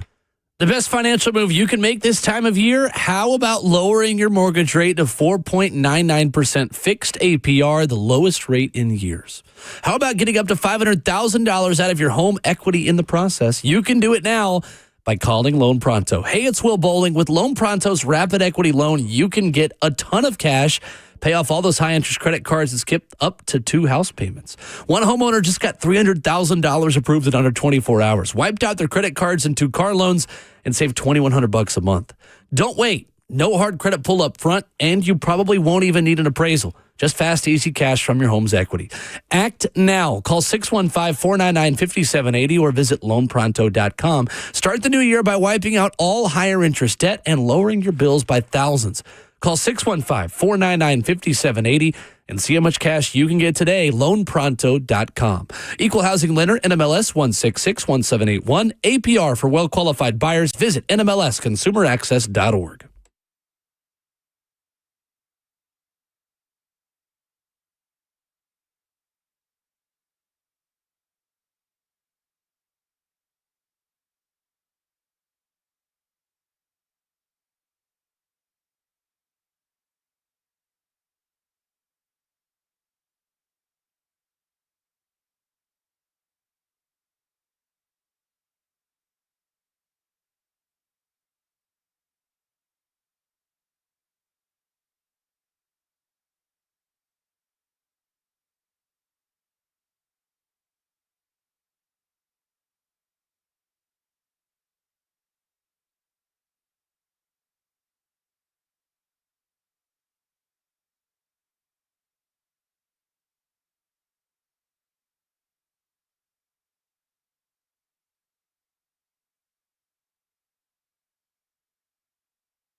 8:03, good morning, live from the Circus Sports at the Mint Kentucky Downs studio. I'm Justin Hawkins. Breaking news out of the NFL just moments ago as the Cleveland Browns announced they are firing head coach Kevin Stefanski after 6 seasons and was a 2-time Coach of the Year. Multiple reports just released that. The Browns finished the season 5-12. Yesterday, the Falcons fired head coach Raheem Morris and general manager Terry Fontenot after finishing the season 8-9. Morris coached 2 seasons in Atlanta, both at going 8-9. For Fontenot, he's been in Atlanta since 2021, and all 5 of his seasons were losing seasons. For the Titans yesterday, they fall 41-7 to the Jacksonville Jaguars in the season finale in Jacksonville. They end the season 3-14 for the second consecutive year. Things started well for the Titans on their first drive of the game as Cam Ward finished with a 7-yard touchdown run to go up 7-0, but Cam suffered a shoulder injury on the play, did not return. The Jags then go on to score 41 straight and go on to claim their first AFC South title since 2022. A few reports on Cam's injury are that he has a grade 3 AC joint sprain, but Mike McCoy announced after the game that he'll undergo more tests this week. And now with the season over, the NFL draft order starting to take shape for the Titans, they will have the 4th overall draft pick coming up this April. For all your foundation repair and waterproofing needs, you got to go to USSTN.com. Breaking news at once on your home for the Titans involves. This is 104.5 The Zone.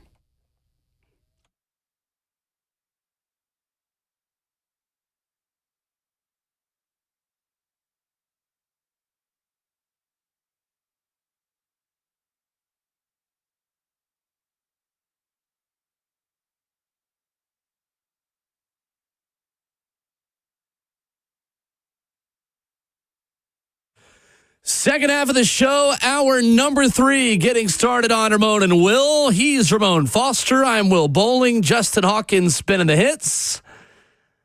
And at 8:05, Ramon, we have spoken a firing into existence, haven't we? Yeah, we have.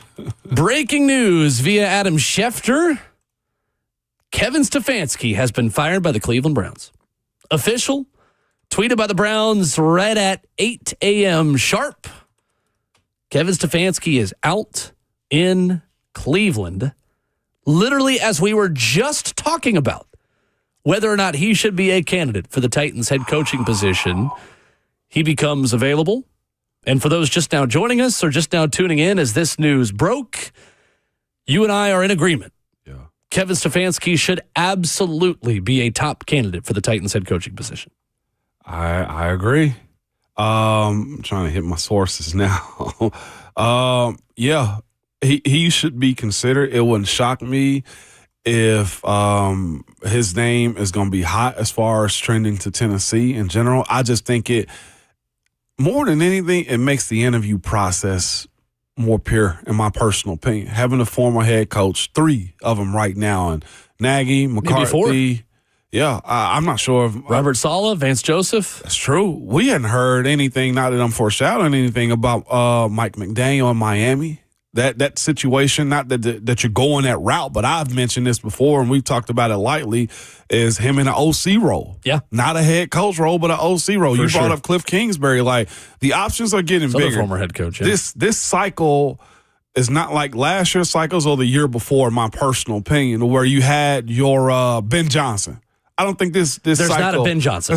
There's not a young phenom out right now. Yep. So with that being the case, I think it's appropriate to be quite real with you. You need a little bit more experience and, just settling of your franchise type of guy. If you were to pick the hot assistant name, this cycle? who is the closest candidate to Ben Johnson in 2026?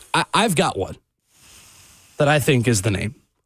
I'm curious if we have the same person. I personally don't know if there's an offensive Ben Johnson. No, there's not. Mentor? To that point, I think it's Jesse Minter. Mentor?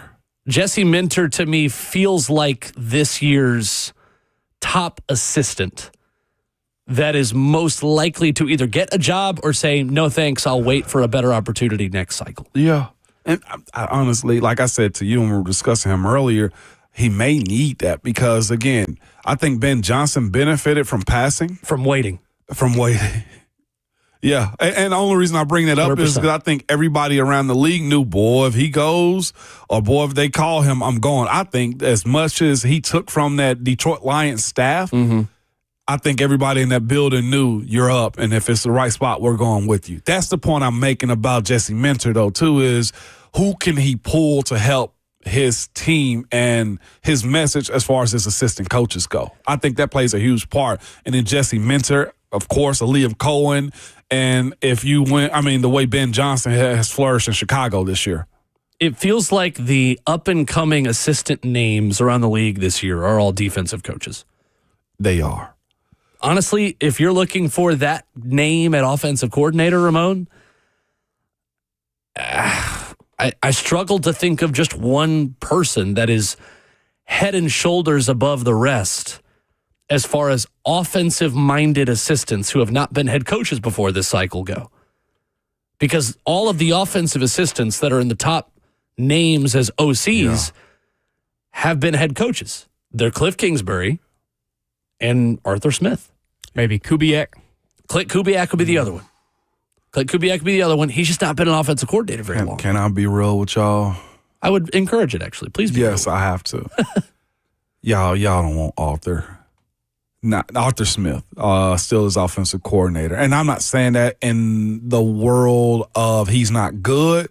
I just don't think what you're expecting him to do with Cam, you're going to get that out of him with how he runs his offenses. Yeah. Still very tight end heavy. Not that there's anything wrong with that. But I don't know if you want that. I agree. Is that fair without saying? I think he will really want the job. I would want the job. Yeah, easily. for sure. Yeah, no doubt. My point of it is this. His experience with quarterbacks has been mediocre, respectfully. I think Aaron Rodgers is saving a good bit of what he's doing. I think the structure of what he's doing in Pittsburgh has been solid, not great. I think everything that he did in Atlanta was good, not great, decent, not good. That's the way I look at it, too. And I'm not sure if coming here with the issues that they have that you'd expect Arthur Smith to take that leap that gets you over the hump to where you want to be. He's benefited, in my personal opinion, with a solid enough structure of a head coach, more so, and a quarterback, more and so. Derrick Henry. That's also very true. As OC of the Titans. Yeah. So that part that. to me, like, be real about that. Don't go visiting your old boot thing at calling at 2:00 in the morning trying to get back with her. That usually those don't work out. I agree, and I think the red flag on Arthur Smith to me is, from what we know of his time in Atlanta, he was very involved in that organization's belief in Desmond Ridder as the franchise quarterback. Yeah. And that, to me, from what we know, it was not just, he inherited Desmond Ridder and had to make it work. No, he was part of the reason why Desmond Ridder was the starting quarterback in Atlanta and couldn't make it work with him. So it's fascinating. That conversation has come up. Talking to people is, how does Stefanski, since we're speaking about him too, and quarterback, manage Shador and Dylan Gabriel too? I'll be if he is interviewing here, and I expect him to. Me too. That would be one of my main questions. Why Dylan Gabriel or why Shador? What took so long versus the other? Was this a Kevin Stefanski decision, or was this an Andrew Berry decision, the GM? Was this a Jimmy Haslam decision? And can you manage Cam? Walk me through who was making choices on a lot of these things. The personality types of either one of those quarterbacks, why one over the other, or et cetera. Like, that's going to play a huge part in this. Adam Schefter tweeting out a few minutes ago, trying to pull this up, on the quarterbacks that have played for the Browns since Baker Mayfield. It's quite a list. Come on, man. Deshaun Watson, Jacoby Brissett, Joe Flacco, Jameis Winston, Shador Sanders, Dylan Gabriel, Dorian Thompson-Robinson, P.J. Walker, Jeff Driscoll, Bailey Zappi. Those are the quarterbacks who have played for the Browns since Baker Mayfield. Bro. Andrew Berry with a very strong endorsement, Browns GM, on the firing of Kevin Stefanski on the way out, saying, "This was a difficult decision. Today is a tough day for our organization because of the impact Kevin has had and the deep, meaningful relationships he has built across our building. We have great respect for Kevin Stefanski, who has led our organization through both unique and challenging circumstances over his 6 seasons. This is true. Over that time, he has been more than a coach, but also a partner, friend, and stabilizing force for our team. He has always led authentically and cared deeply for Browns players, coaches, and staff, all while investing every ounce of energy into improving the team daily. Most recently, Kevin's steady hand led us through the most turbulent part of our strategic pivot and transitional period. This is Browns GM Andrew Berry. Working with a young team and imperfect roster, he laid a foundation of professionalism while also creating an environment of learning a new wave of Browns players. I am disappointed that we could not accomplish more together, and the collective underperformance of our group is something I own, Andrew Berry says. We will remain steadfast in our commitment to our fans and building the Browns into an organization that sustains success. Now our attention turns to the search for the person to lead and develop what will be a young offense with heavy investment over the next 6 months to match and build on the performance of a young defense that is already playing at an elite level. It's Browns GM Andrew Berry. Does not sound like a statement of a coach that just got fired because of him, right? No, it doesn't. Doesn't sound like Andrew Berry was firing Kevin Stefanski based on how nice Andrew Berry was on the way out to Kevin Stefanski. It also speaks to, I think, the person Kevin Stefanski is. And we've talked to our friend Aditi Kinkabwala about him and just the person he is as well. Yeah. I think Kevin Stefanski is also the type of leader and the type of human the Titans could really benefit from in that building. I agree with you there. And also, I just got one pushback on that statement right there. What's his name? The GM? Andrew Berry. Andrew Berry. He said the underperformance of their players, he should have put it except Myles Garrett. Like everything else was in there was really good. He should have just put except Myles Garrett because he's performed well and they hadn't figured that part of it out. Yeah. But you're right. I don't want to make him seem like a good guy, though, too, because I do think there's a component of head coaches where you got to be a little bit of a jerk. I'm hoping he carries that. And my biggest thing is this, the direction, the pathway that he's had as a head coach and fighting through everything that Cleveland has done, decisions made around him, not with him, and that my personal opinion. And that one is the biggest one of them all, and that's doggone Deshaun Watson. Like, I know the big, conversation can be about how he managed the quarterbacks this year, but Will, what is that, like 12 quarterbacks in 5 years or so? Yeah. Like, I would say this, for him coming and managing this situation, there's one planet that you got to revolve around at that position, and that is Cam. That settles everything else. As long as you can make out a plan and understand what you're getting yourself into again, then I feel okay with the idea of him being a potential strong head coaching candidate here in Nashville, Tennessee. 615-737-1045 at Ramon and Will, where you can follow the show on Twitter. We do have a poll there about Kevin Stefanski as a head coaching candidate, saying the Titans hiring him would be a good move, bad move, or do you have no strong opinion? 58% of you, just a couple minutes into this, say good move. 14% bad move, 29% of you have no strong opinion. You can share your thoughts on the phone, 615-737-1045. I promise you we're going to get to some of these other names. It's kind of how the show goes on the Monday after Week 18 with a lot of breaking news. More names for Titans head coach. Plus, we will talk some college football because we had quarterfinals. Alabama got blitzed in Pasadena. Miami upset Ohio State. And Tennessee's got a lot of portal activity that is going on as we speak. We'll hit all that as well coming up next.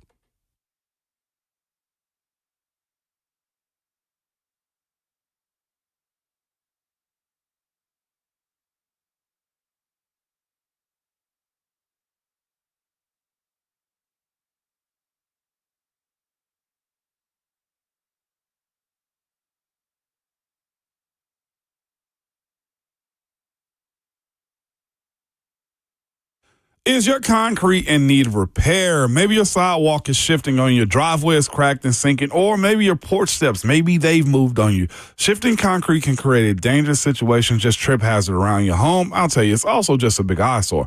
This is Ramon Foster, and whatever's going on with your concrete, call United Structural Systems. Ask them about their polyurethane foam injections. You've heard about USS for a long time. It is the same company that's provided superior foundation repair and waterproofing to Middle Tennessee since 1994. Well, guess what? They can also fix your sunken or settling concrete. USS uses polyurethane foam injection to lift and repair your sinking concrete in a matter of minutes. Lifted concrete can be walked on immediately or even driven on after about 30 minutes. So listen to me. Don't go through that long expensive process of ripping out and replacing your concrete, reach out to the company that I trust, man. You can go to USSTN.com. That's USSTN.com, or call them the old school way, 615-488-7855, United Structural Systems.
We've got names emerging for Titans head coach.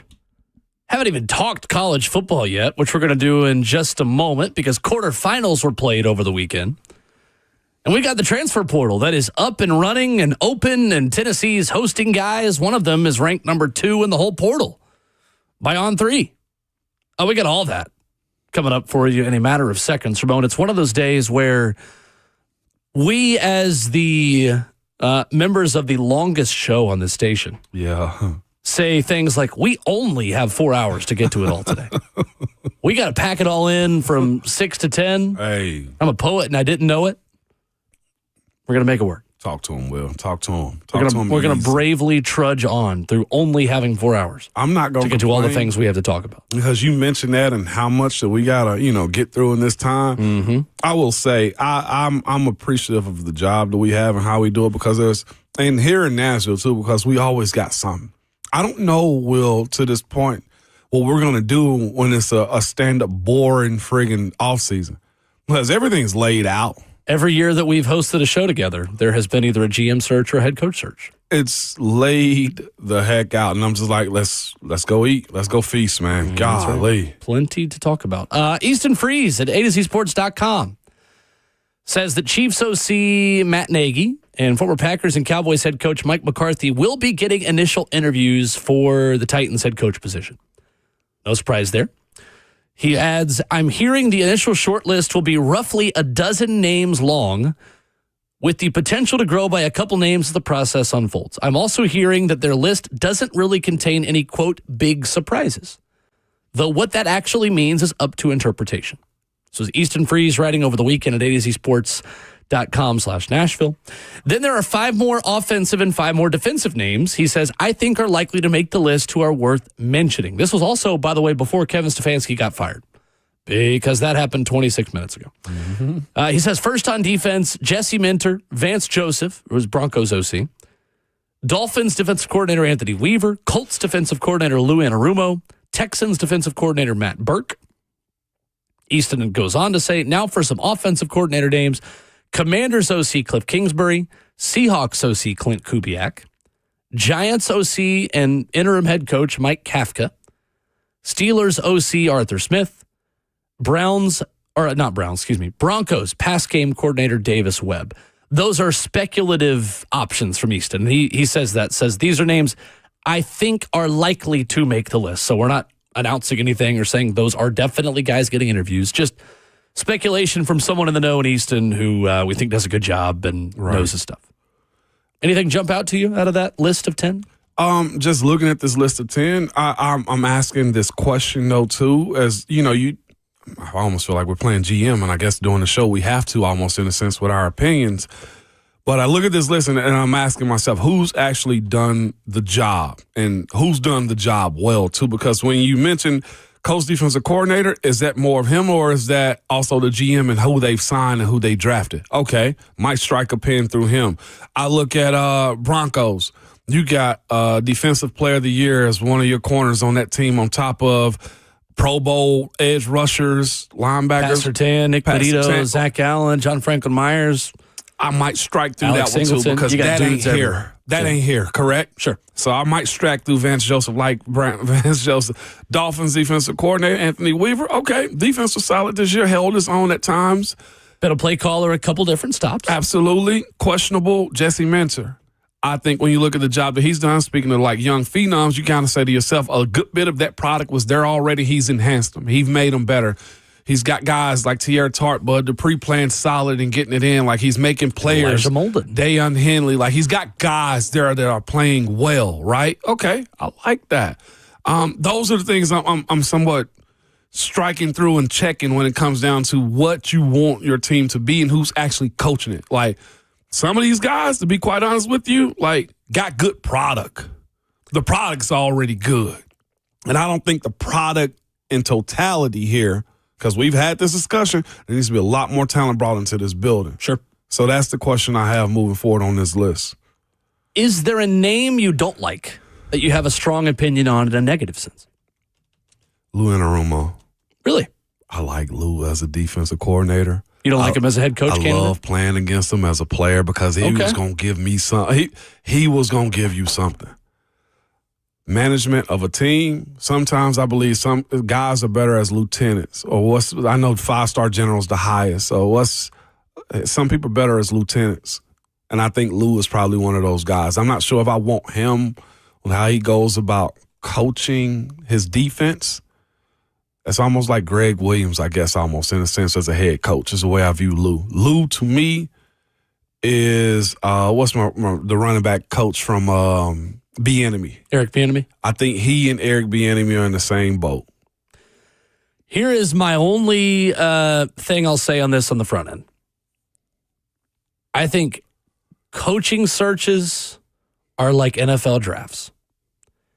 It is not the kind of decision where you are often allowed to have a super strong positive or negative opinion in the 24 hours to month that the move is made.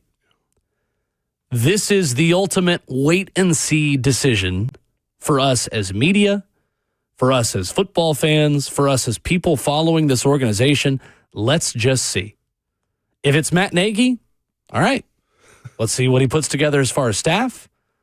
Let's see what his vision is with the rest of the front office. If it's Jesse Minter, great.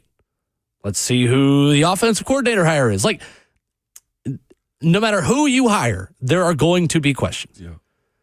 We do this a lot with coaching searches and coaching decisions where, slam dunk. Wow. Oh my gosh, this guy is going to crush it. And you know what, Ramon? A lot of those guys don't crush it. On the flip side, many of the moves we think, oh my gosh, the Commanders hired who? Dan Quinn? Ugh. That's NFC Championship in year one. Right? Especially in the NFL, where you as a head coach are not totally in charge of who plays for your football team. There is nuance. There is a ceiling and a floor that are probably pretty far apart. There are things that we've got to see in order to validate or invalidate what our initial opinions are. My advice to Titans fans is just wait and see. Don't get too high. Don't get too low. As this process goes on, in the same way that when a first-round draft pick is made, that guy has got to be given the benefit of the doubt and the ability to grow into that job and be given time. You're going to have to give this head coach time. I like your point because I'll be honest. We can just, and I'm sure we're going to have a walk down memory lane sometime in this offseason. Where did it go wrong? Where did it go right? And just revisiting at this point, Coach Brian Callahan's tenure that he had here. To your point about wait and see, I ain't going to lie to you. I thought it was it. It felt like a home run in the moment. A lot of teams wanted to hire Brian Callahan. Bro. It made a lot of sense in the moment. And here we are 2 years later. Wasn't ready.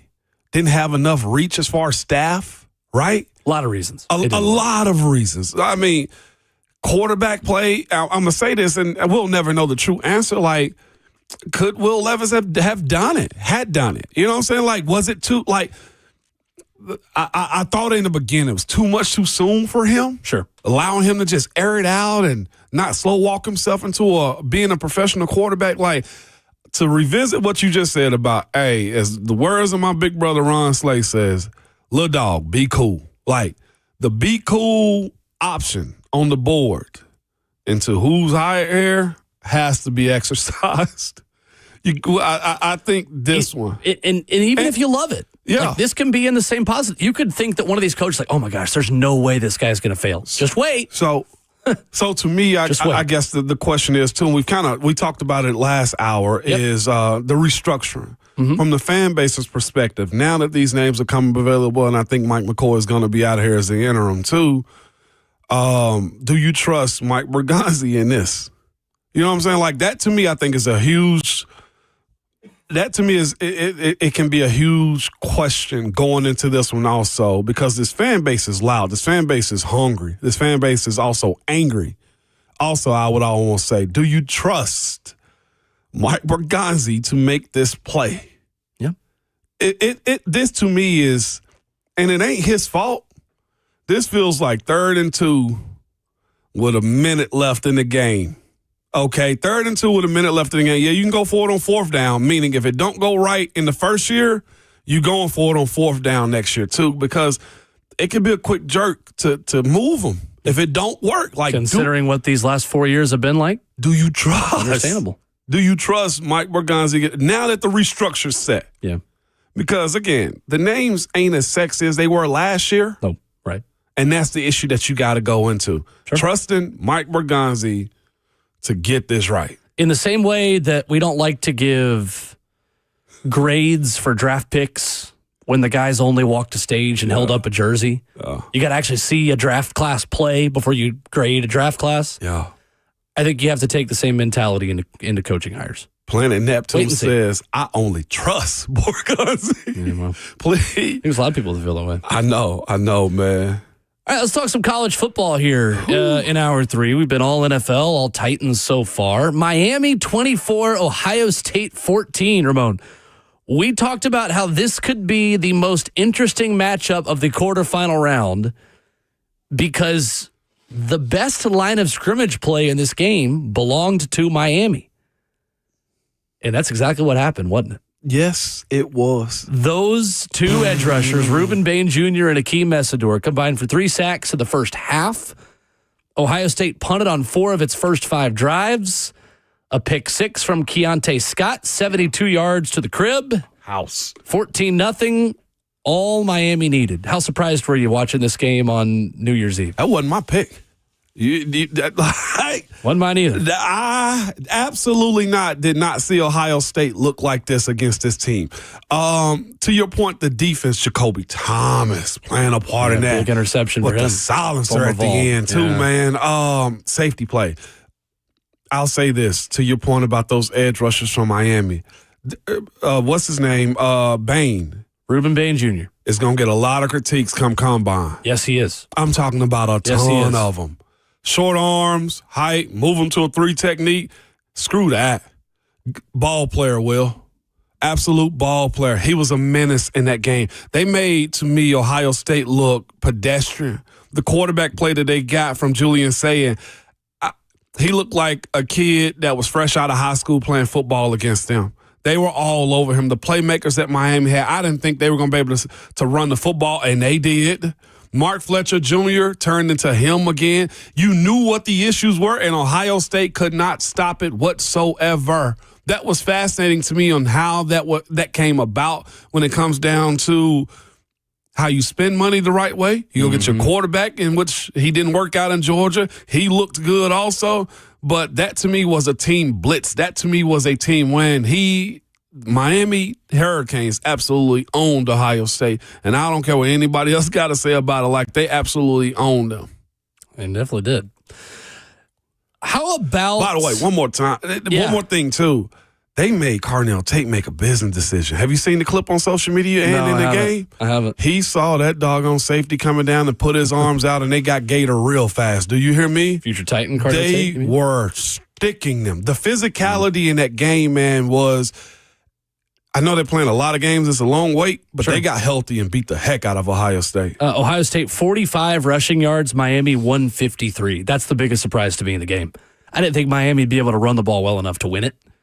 Pick 6 made a big difference. Playing with a lead made a big difference. Just kind of imposing their will on Ohio State. Ohio State having to come from behind and abandon the run a little bit against that Miami front. Ohio State 3 of 10 on 3rd down. Miami 7 of 14. This was my favorite underdog to cover pick. I did not think Miami would win.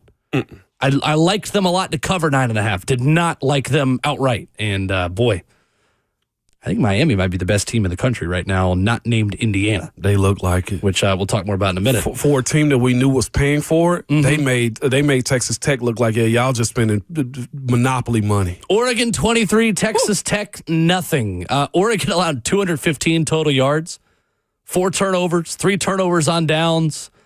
Its offense's touchdown drives, Ramon, Oregon's, came on drives of 6 and 28 yards. Their offense against really good defenses still worries me But Baron Morton and Texas Tech on offense looked like a team that spent all their money on defense. You called it. I said, oh, no, they're going to be supported by that defense, and I got to give it to them. That defense from Texas Tech checked. They nasty. They put their punch card in. They checked in to go to work. Just not enough. Just not enough when your offense look like that. When your quarterback look like he don't know where to go with the ball. And be quite honest with you, the way Oregon played, did you know that they simulated a game to get prepared for the college football playoffs? Refs, O versus D. Yeah. Like penalties. Yeah. Like intense. He said, their coach game. Dan Lanning said, not this time. We'll be ready. I love Dan Lanning. We'll be ready. I do. And they were, man. Not just that. I never really messed with college athletes like this, but that running back from Texas Tech, Jacoby Williams, he was scared. He couldn't do anything. Can you blame him? Against the Oregon I can defense? blame him. You're not supposed to look scared, Will. He hesitated way too much. Way too much. I'm looking There's at him so many like, holes that he could have just drove Yes. through. He just stopped. and he stopped and went sideways. And I was just like, bro, what are you doing? It was as bad of a quarterback performance on a stage like that as the worst I've seen in a long time. Baron Morton was You not called good. it. You called that one. Baron Morton was shook I ain't believe you. by the defense, by the moment, by the edge rushers. Tech held Oregon to 3.8 yards per play, and it didn't matter. Baron Morton entered with the lowest total QBR of any quarterfinal quarterback. It showed up in a very Jacob big way. Rodriguez is him, though. I do like him. Absolutely, and so is David Bailey. Okay. Two All right. TFLs, pass breakup for him. I mean, Lee Hunter, Ben Roberts, Jacob Rodriguez. That's a really good defense. It didn't matter. And that's why Brendan Sorsby just signed a $5 million deal to be Texas Tech's quarterback next season. I'm done with that. Former Cincinnati quarterback. Two more quarterfinals to react to, including a team in red coached by a Saban assistant that shared a field with Alabama that was definitely not Alabama in Pasadena, California. We'll react to the Rose Bowl and Ole Miss, Georgia, the surprise of the weekend, coming up next.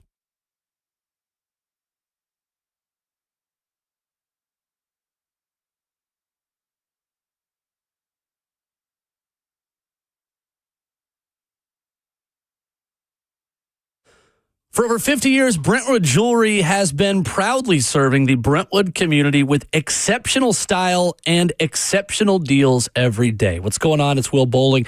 I can personally vouch for Brentwood Jewelry. I have been there time and time again for an engagement ring, for Christmas gifts, for Valentine's Day, for whatever you need. You walk in there, you can tell instantly this is a family-owned and operated business spanning 3 generations. That just makes the process so easy. Brentwood Jewelry is deeply rooted in the community, from Salem Service and Special Forces to his sons serving as local firefighters. The Amamali family is dedicated to giving back in a time that is imperative to support local. Shop Brentwood Jewelry. Whether you're looking for that gift, maybe thinking about Valentine's Day coming up in a month. Maybe you're like me and you want to get your engagement ring somewhere nice, somewhere local. 7012 Church Street East, located in the heart of Brentwood, just off of Franklin Road.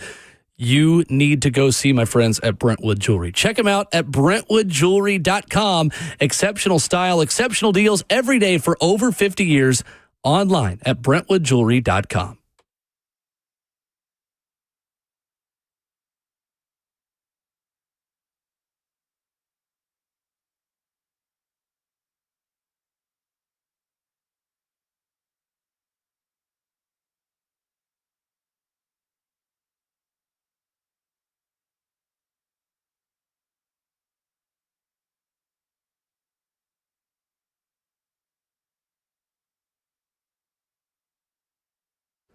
The best financial move you could make this time of year? How about lowering your mortgage rate to 4.99% fixed APR, the lowest rate in years? How about getting up to $500,000 out of your home equity in the process? You can do it now by calling Loan Pronto. Hey, it's Will Bowling. With Loan Pronto's Rapid Equity Loan, you can get a ton of cash, pay off all those high-interest credit cards, and skip up to 2 house payments. One homeowner just got $300,000 approved in under 24 hours, wiped out their credit cards and 2 car loans, and saved $2,100 a month. Don't wait. No hard credit pulled up front, and you probably won't even need an appraisal. Just fast, easy cash from your home's equity. Act now. Call 615-499-5780 or visit loanpronto.com. Start the new year by wiping out all higher interest debt and lowering your bills by thousands. Call 615-499-5780 and see how much cash you can get today. Loanpronto.com. Equal housing lender, NMLS 1661781. APR for well-qualified buyers. Visit NMLSconsumeraccess.org.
Ramona Will at 104.5 The Zone, wrapping up hour 3.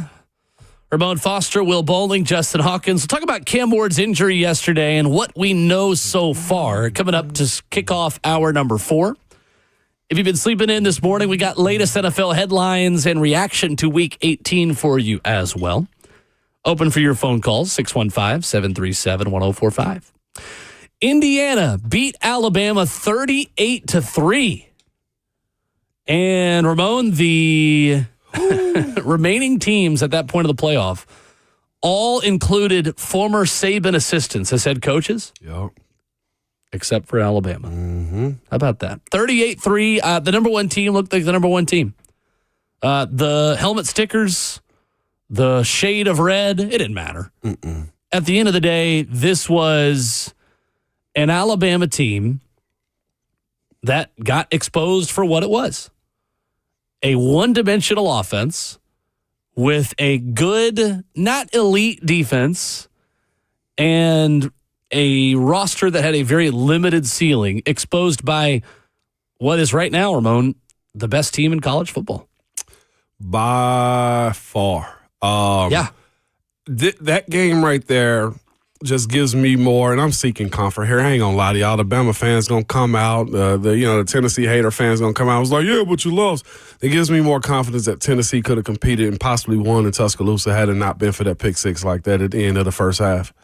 I know what y'all gonna say. Yeah, no, but you lost. He threw it. You're right, and I can admit, yes, I'm seeking comfort, but I knew this. That team wasn't that good. And I ain't saying that just to say it. And they got some good quality wins, but teams have competed with this team all year long. Teams have been in position to do this to Alabama all year long. Like, this isn't anything new. And I'm glad, I'm ecstatic, man, that you had a guy. And here's the thing I got to take about this whole Big Ten SEC thing, too, when we get to a bigger college discussion at some point. Can definitely do that this week. But I'm glad that the game has somebody like Curt Cignetti that is, I don't want to say breaking down walls, but is legitimately taking the game for what it's worth. Mm-hmm. I said it before. Nick, even though he's got a corner off of Saban, is not walking through that door. Okay? That staff that he hired ain't in Tuscaloosa. And I'm not saying Alabama's not good, but here's what I would tell you about that game and that matchup in this season for Alabama that they've had and how they got smacked by Indiana. They still got the athletes. They still got the funding. They still got the facilities. They check every single box that every big D1 school has. Curt Cignetti says something that I believe in, and I'm very brash about how I feel about people. I'm hard to give credit. I'm not going to give you a crown because they said you're supposed to have one, and I love that about Curt Cignetti. When they asked him about what he did to Alabama, it's like, our players, they didn't know about Alabama history. We saw what the film told us, and that's what I believe in. That is 100%. Stop giving people credit when they don't deserve it, and I love Cignetti for saying that. I'll even go further about my take. It ain't the fact that the SEC is bad and down, not even in the slightest. There's a lot of athletes going to be drafted out the SEC this year. You know the biggest difference we can have this conversation later, though, too. We break it down even more so. SEC ain't down. The SEC is getting out-coached at every tier, the third tier, the second tier, and tier one. Every single one of them are getting out-coached. I go back to the Vols, a bowl game against Illinois. We got Coach Bielema absolutely harassed the referees for calls. He was intrusive on the field about what he was wanting to do and how they did it. We, as a conference, are getting out-coached right now, and it shows. The same way that the Big Ten is bragging about winning nationals, here's the thing about it. Urban Meyer wins nationals at Florida. Really good coach. Immediately go to Ohio State and win one, too. Jim Harbaugh, damn good coach, winning natty. Right now, Curt Cignetti's in that boat to go win a natty. I will say Ohio State might be an outlier. Had a real good team, real good coordinators, and Ryan Day proved in that year last year to be a real good coach. The SEC doesn't have Nick.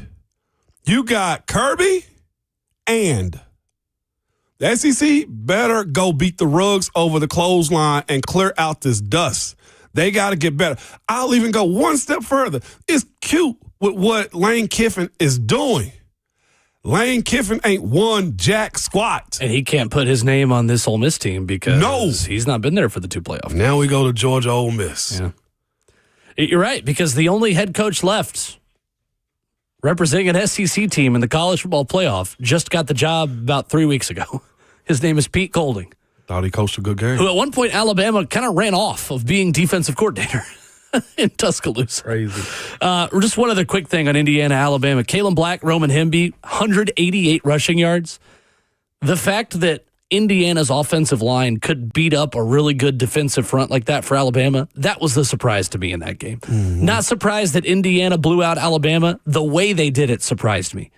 Did not see that coming on them having that much success. No. In their offensive line. That's a really good offensive line, but it's also a pretty good defensive front for Alabama as well. They got owned. They got some first and second, third round picks. They got tired. They got totally run all over. Alabama running backs, 8 carries for 15 yards in Thursday's game. That's cold-blooded. Unacceptable for Alabama football. Ole Miss 39, Georgia 34. Good for Ole Miss fans and good for Pete Golding. Ole Miss fans, I know many of you are out there listening. You guys have been through a lot. You deserve this. Mm-hmm. Lane Kiffin doesn't deserve this. You deserve this. Pete Golding deserves this for sticking around. Trinidad Chambliss deserves this. By the way, he's just signed an extension with Ole Miss. Signed a what? In the last hour, an extension. College football in 2026. Trinidad Chambliss has signed an extension for 2026, contingent on getting an extra year of eligibility. 362 yards and 2 touchdowns. 2 different Rebels players had over 120 receiving yards.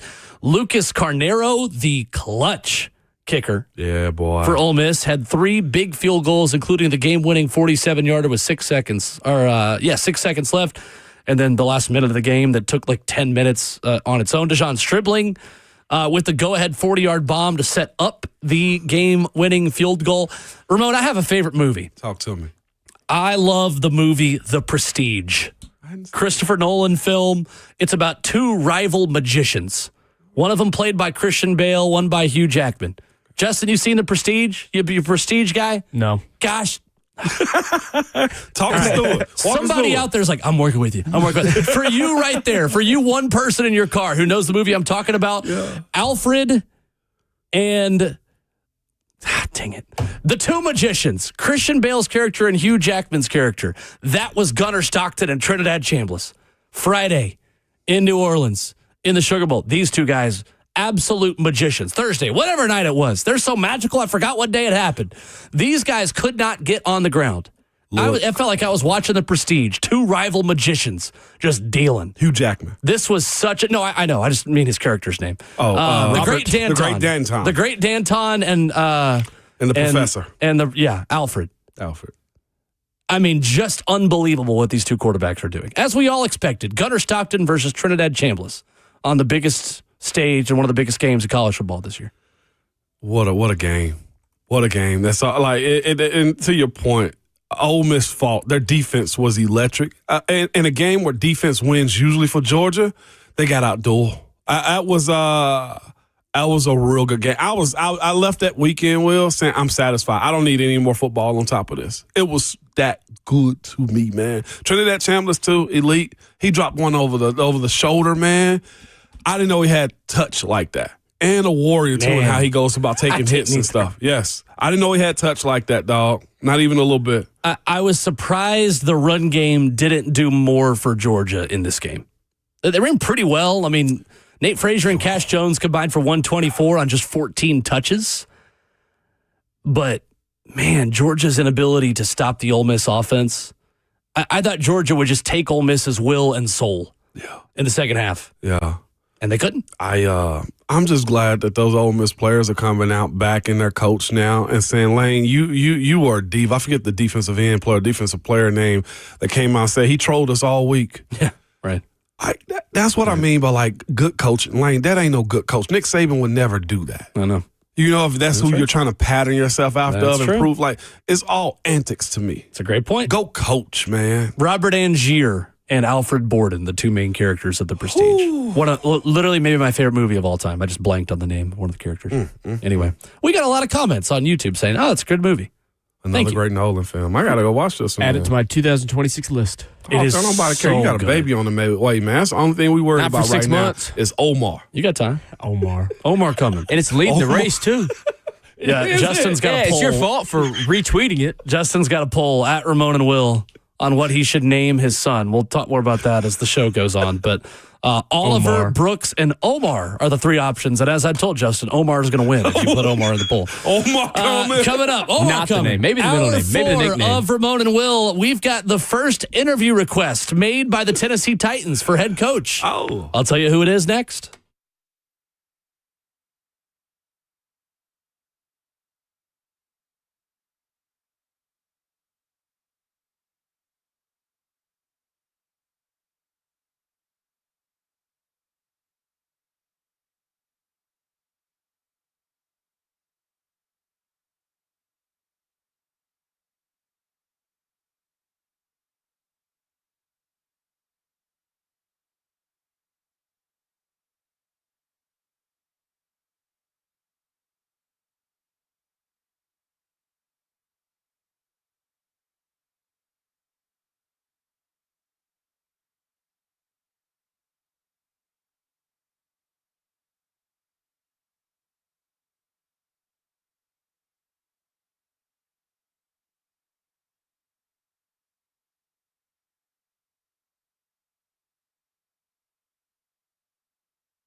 9:04, good morning, live from the Circus Sports at the Mint Kentucky Downs studio. I'm Justin Hawkins. Breaking Titans news this morning. Per Ian Rappaport, the Titans are requesting to interview Chiefs offensive coordinator Matt Nagy for their vacant head coaching position. Other news in the NFL this morning. Per Adam Schefter, the Browns are firing head coach Kevin Stefanski after 6 seasons.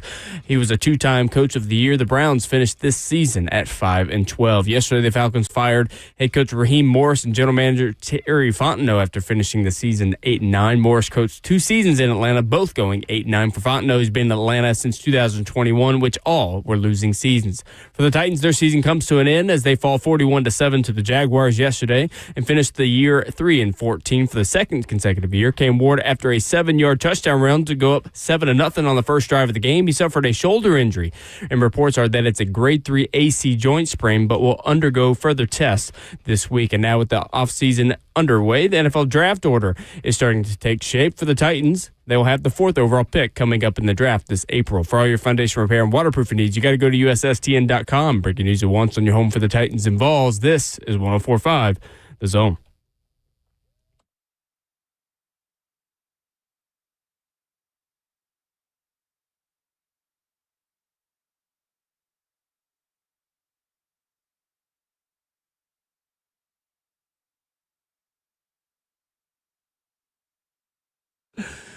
Away we go into hour number 4 on this Monday morning, Ramon and Will. Hope it was a great New Year's holiday and weekend. Titans fall to the Jags 41-7 to wrap up the 2025-26 season. They will have the number 4 pick in the NFL draft. They also, Ramon, have their first head coaching candidate officially. I intentionally didn't go look because I want to be surprised when you tell me. Well, then you also intentionally were not listening to what Justin Hawkins just said. You think I'll be listening to Jayhawk? That's rude. Wow. You think I'm going to take Omar's All name? right. That's crazy. I used to have this old producer. We used to have Josiah. Yeah. Say, if you think I'll be listening to you, I don't be listening to you. All right, fine. Take a guess then who the Titans are interviewing. Available guy? McCarthy? Matt Nagy. The first name officially asked to interview for the Titans head coach position. No surprise. I'm going to present something to you. Is it problematic that he and Berganzi have a close relationship, though? I don't think so. Do you? Okay. I just, in the world of connections, all of this NFL world is connected. But that's a direct direct connection that he had in the building. And a lot of people say, well, he also had eyes on him all the time and understand what he's made of. And the only reason I bring that up is I think he's going to be a polarizing hire. Yes. It was people that was tweeting at us. I think it might have been Scoob that said, he got family that's Kansas City fans and they want him out. It's like one of those things like yesterday's trash type of stuff. It's just, again, you said it earlier when we were having this conversation about the head coaching. I referenced, Savage when he says just be cool. I think this whole process needs to be titled Be Cool. There is another candidate the Titans have just asked to interview, per Ian Rappaport 2 minutes ago. Just asked. Broncos defensive coordinator Vance Joseph. Rappaport says likely one of many for VJ, he says. Okay. Well, only reason I shake my head and you hear me exhale like that is Rooney Rule at play right there. That's a rule that I want to see mended just a little bit. When it comes down to it, Vance Joseph seriously being considered, that's one thing. But I think everybody knows the front runners for this job is probably McCarthy and also Jim Nagy. Matt Nagy. Well, who is Jim Nagy? Jim Nagy is the GM of Oklahoma football, former head of the Senior Bowl. That's our guy, Matt Nagy. We've had him on the show many times, so I don't blame you. I just cross names. Probably not the last time one of us will slip up and accidentally call Matt Nagy Jim Nagy. Jeez. Okay. If they wanted to satisfy the Rooney Rule, I feel like Robert Saleh would be the candidate for that because I think he's actually maybe a legit candidate to be a head coach. To what your opinion you just said. The only reason I push back on that one is because he's fresh out of a head coaching job. I think just looking at front office connections, we mentioned that too. I wonder will they attach him with his relationship that he had with Rand, because clearly that's the thing to get most of Rand product out of. Can't get rid of Cedric Gray though, but when you look at that side of it, what's Evandre Sweat? When you look at that side of it though too, I wonder how much of intermixing does that have to do with that decision. And Robert Saleh seems to be very satisfied with being in San Francisco. He's done been a heavily great job. linked to this job, Robert Saleh has, by many national names and reporters. We'll see. Vance Joseph, for those unfamiliar with his resume, was the head coach of the Denver Broncos in 2017 and 18, went 11-21 as head coach. He has been the defensive coordinator in Denver since 2023. This year's defense ranked number 2 in total yardage allowed, number 3 in scoring defense for the second straight year. They were third as well in 2024 after finishing 27th in scoring defense in 2023. He was the defensive coordinator for the Cardinals from 2019 to 2022 after being fired in Denver, and was the Dolphins defensive coordinator back in 2016 before earning the head coaching position in 2017 for the Broncos at age 45. There you go. All right. It's Vance Joseph. Yeah. How concerning is Cam Ward's shoulder injury, Ramon? What we know is what has been reported by Jeff Howe at The Athletic, confirmed by the Tennessean and Nick Suss, who wrote more about this last night as well, that the initial belief is that Cam Ward suffered a grade 3 AC sprain in his throwing shoulder yesterday. I was on the sideline, of course, as all of this happened. He came over to the bench. He was knelt over in pain. They tried to work on it, tried to talk to him for about 30 seconds to a minute or so on the bench.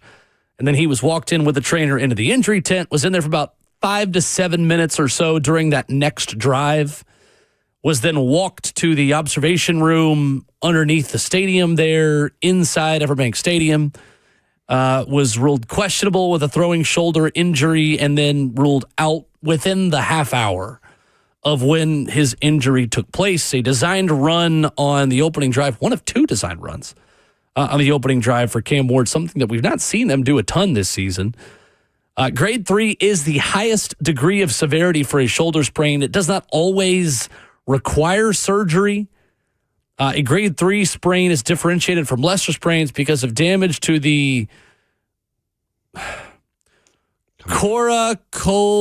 you say it. Coracoclavicular. Yep, It's I was also not the going to get that on my first try. acromioclavicular. Yeah. I knew that. So basically, a grade 3 sprain is a complete separation of the ligament. You said I knew that. Shut up. Grade 1 is tearing of fibers. All the way to grade 3 is just the complete tear of the fibers. Yeah. So if he's got both ligaments damaged, it can present like a dislocation, and it very much prohibits him to move his arm. By the way, that's Dr. Hawk, just so you know. He was also, no, I'm give people your background, give your background in this, Hawk, just so they know that you are former credible to say athletic trainer. things. No. I have dealt with some AC joints. Say it. What were you? Athletic trainer. Okay. Dr. Hawk presiding. Dr. Hawk. I just want to give I should my have dog an opener credit for there. that. Dr. Hawk. Dr. Hawk. Can't add Hawks locks anymore. Yeah, I was going to say, you might need to will. replace Hawks Locks with that, because you are now in third place out of 3 in the Thursday 3. Nope, I don't want to hear it. I don't. No. I'm in protest. I control the I'm protesting the rest of the hour. We're the captains now. Protesting. I don't make me be like Ron Slay on Christmas Eve on 3HL. Go back there and start hitting buttons. Kidding. Right. From what I understand and reading about this, Justin, correct me if I'm wrong, Dr. Hawk, That is the correct. damage to the collarbone is what differentiates grade 3. Is it fair to say surgery may be needed if there is damage to the collarbone that was done here? Yeah, for sure. Okay. Yeah, the way it separates off of the scapula, the top of the scapula. Yep. Before the shoulder, like Scapula. actually. That's a word I can pronounce. Yeah. The clavicle, the way it attaches to your scapula. Yeah. God, yeah, ridiculous. Man's trying to do his I just want to be able to pronounce these things. All right. Coracoclavicular. Let's do an Did I do it right? Do what? Coracoclavicular. Vicular. Vicular. No, I'm going to stop it. Coracoclavicular. Vicular. Coracoclavicular. Yeah. No, it's no, almost. stop it. Shh, I need silence. Come on. Coracoclavicular. There you go. Come on. Now do the other one. Do the other one. Huh? Do the AC joint. What's the other one? acromioclavicular? AC joint. Got it. Okay. What's the other one? Acromioclavicular. Clavicular. Acromioclavicular. Chromioclavicular. That was much better. Yeah, So I'll do it like Kevin Harlan. He hurt his chromioclavicular as he Okay. winds down the left fascinating. sideline up towards the 15 and a first down. Depending on how long this lingers, because it could. A lot of Nashville and Titans fans might be learning those words, though, too. If he's going to need surgery, clavicular. I've been saying it for years. if he's going to need surgery, he's going to need it now because his recovery time frame is going to be somewhat like Anthony Richardson's time frame was. Oh, you do not want him to miss any part of the offseason. That's the comparison I've seen made on social media. So Mike McCoy said yesterday, as far as the coracovicular stuff, as far as the coracoclavicular stuff goes, that they would need more testing today. We'll learn more. Mike Bergonzi going to meet with the media tomorrow. Locker room cleanout day today.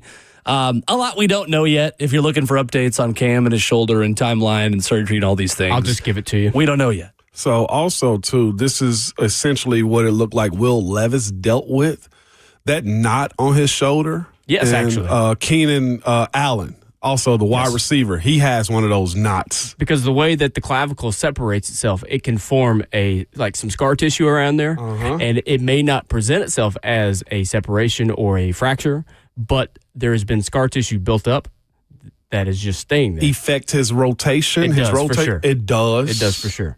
Oh, here's a head coaching interview request for the Titans that surprises me.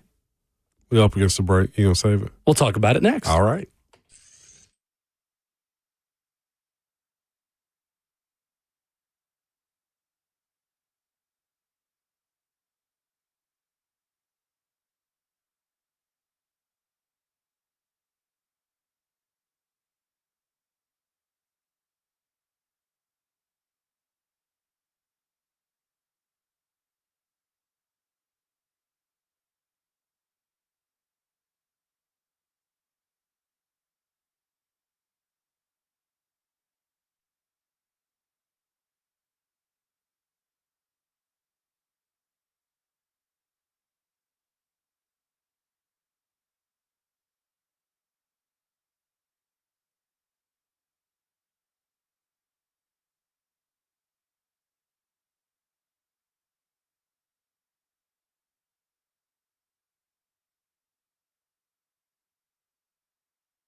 All right, we've got interview requests coming in. We've got coaches and GMs that are either losing or keeping their jobs.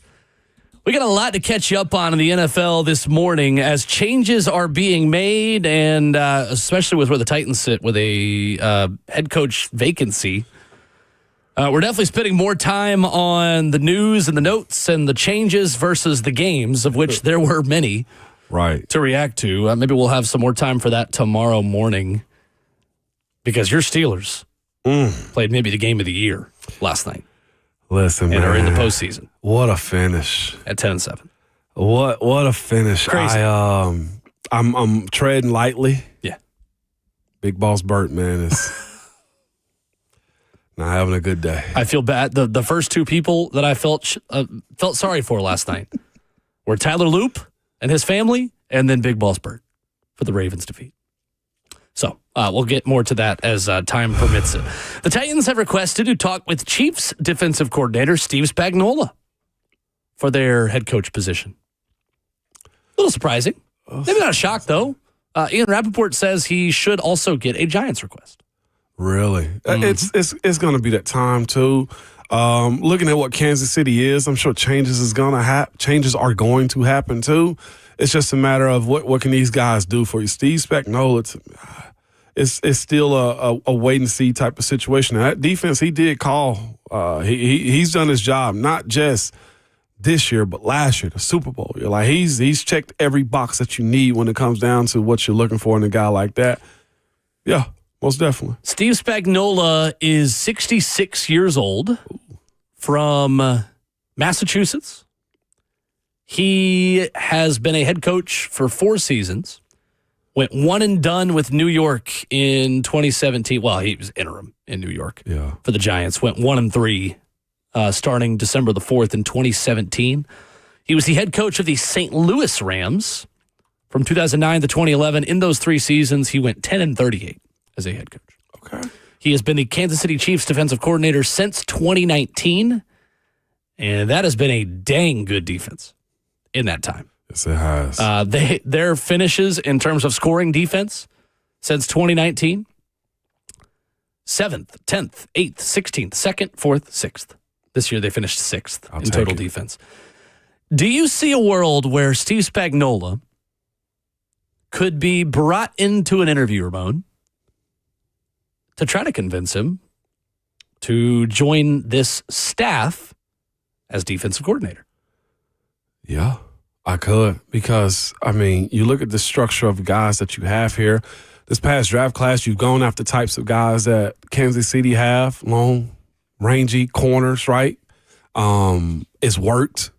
Not only that part of it, too, but he's been a DC for numerous years in a row, and this is his spin around the block again when you say – he's more polished and ready for this moment. Now, like I said, what goes into, to me, just the conversation when you look at, okay, Matt Nagy, and then you look at, Steve Spagnuolo too, it seems very, friends group type of stuff, but it's not his fault that he's worked with these people and these people have done good jobs, specifically as of late, Steve Spagnuolo, right? Like he, for sure, has checked the box as far as rankings, and not just that, they've evolved year after year by drafting guys when they weren't ready for. You lose L'Jarius Sneed, and there's not a drop-off there. So the identification of talent, he and Mike Borgonzi have been locked in step when it comes down to those type of decisions being made too over the course of the years of their career, minus this year because Borgonzi was here.